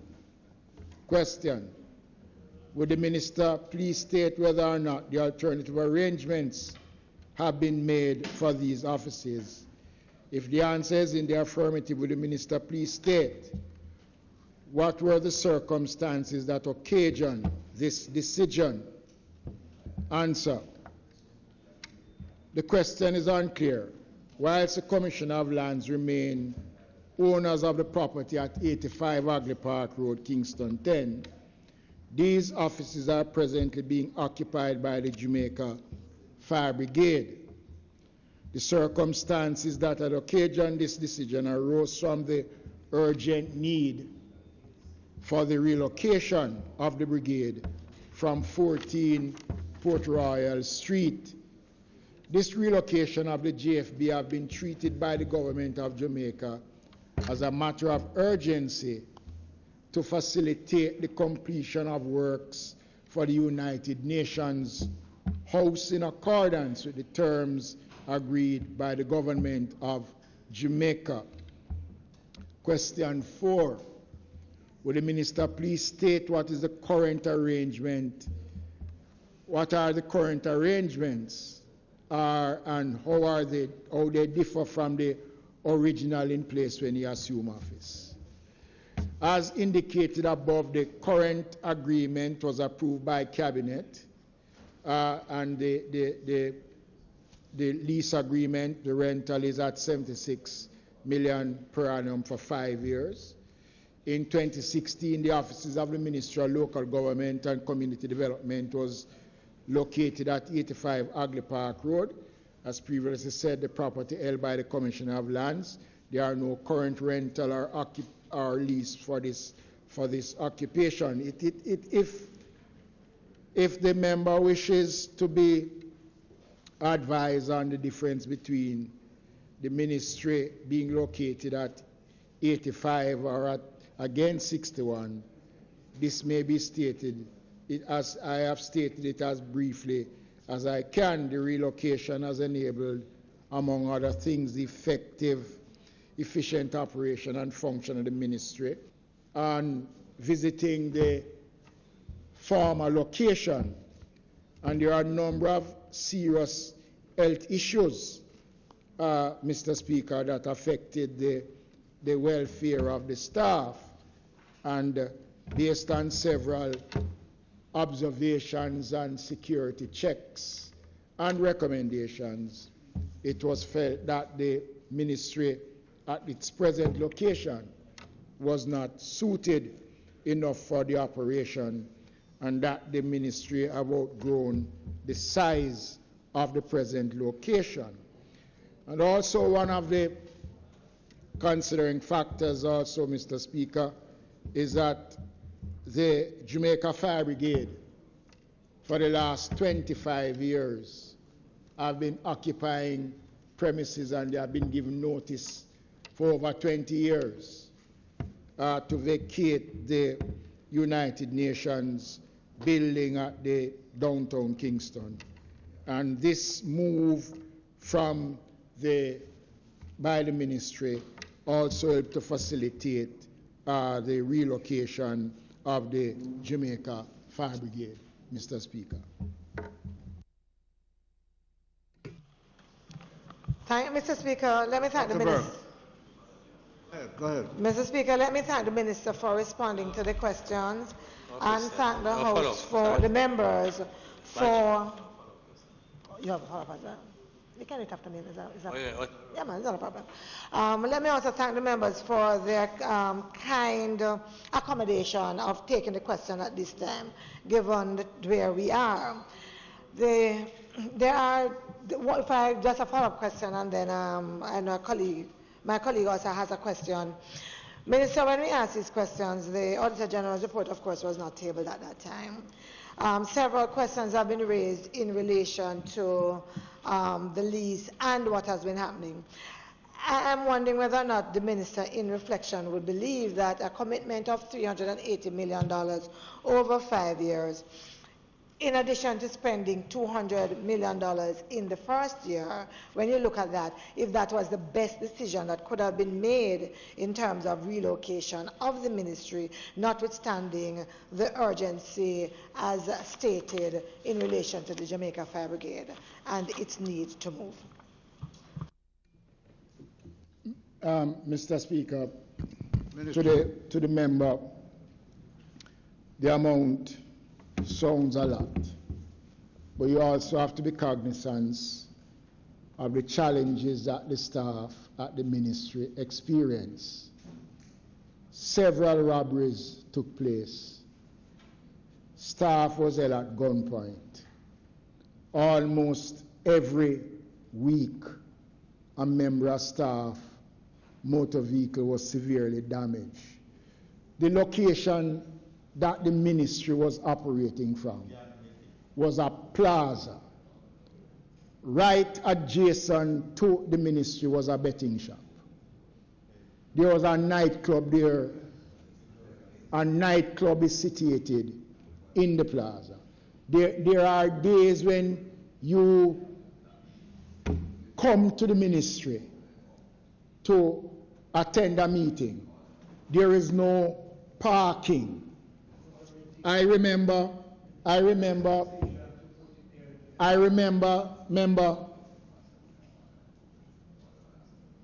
when I just assumed the position as minister, a courtesy call was agreed on by a diplomat. And when the security detail came to the ministry, they advised the ambassador that they don't believe that it is a location that he should pay a courtesy call. Well, in fairness to him, he went against the advice. But remember, the air condition unit in the building, the office facilities was not up to scratch for a ministry. You could not have a private discussion in the minister's office because anybody could stand on the outside and listen to what you're saying. And I want to make the point. That the move from the present location was not something that was started by me.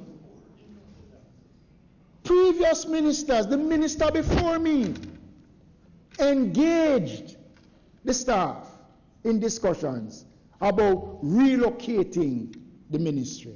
And I believe it is a good move. We have seen an increase in the morale of the staff. We have seen where more activities, more facilities.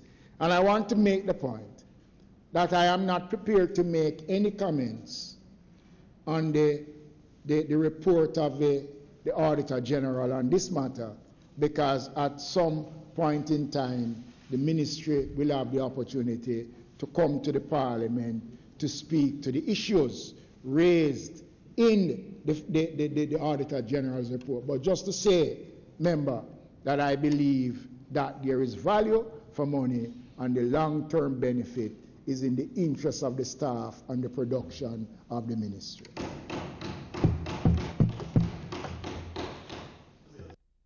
Mr. Ascott? Yes. Go ahead. Mr. Speaker, there were plans to relocate to build a proper headquarters for the Jamaica Fire Brigade. And lands were procured at Twickenham Park.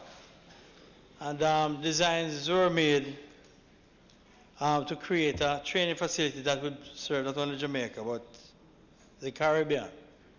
Can the minister say what is to become of the Twickenham Park lands, and whether, whether or not this move by the fire brigade to this location is permanent, or you intend to proceed to utilize the lands that's owned by the fire brigade out by Twickenham Park.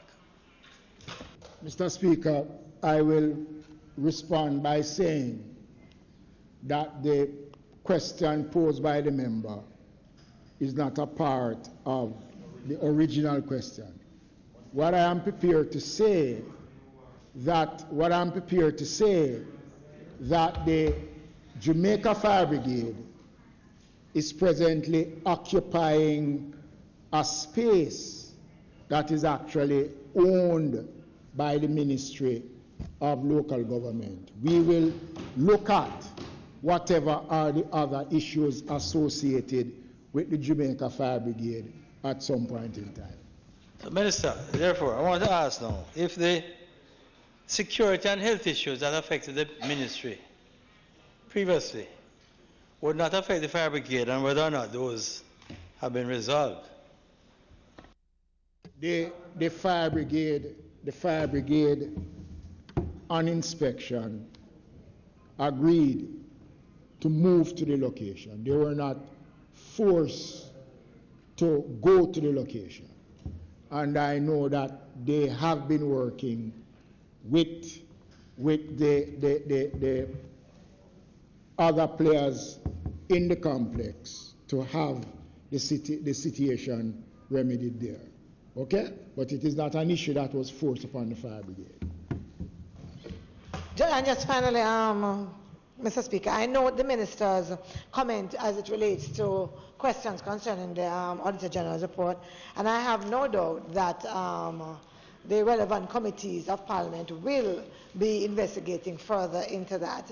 I also believe, Minister, thank you for answering the questions, but you would understand the public's interest in what seems like an exorbitant sum, how it was handled, and the seeming breaches or gaps that there might be, and the need for accountability, especially because the Ministry of Local Government, one would expect to lead by example, given the fact that it has many other departments, agencies, and municipal corporations to whom it too should hold them responsible and accountable. And so in that light, you can understand the concern that I and many others would have.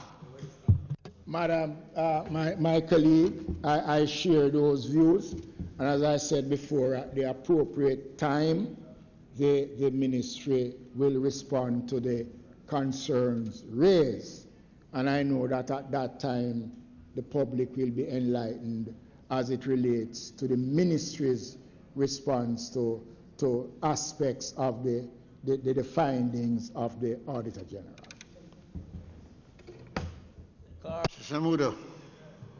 Samuda. Mr. Speaker, it is not intended to do any further business today, so I invite you to adjourn this Honourable House until for a date to be fixed, because it is not intended to convene next week, Tuesday. So I would rather if you adjourn the House for a date to be fixed. Next week? No, not next week. For a date to be fixed. The motion is that this House be now adjourned for a date to be fixed. Those in favour? Those against? As of it, this House stands adjourned. Fiscal, give Dr. Chambers.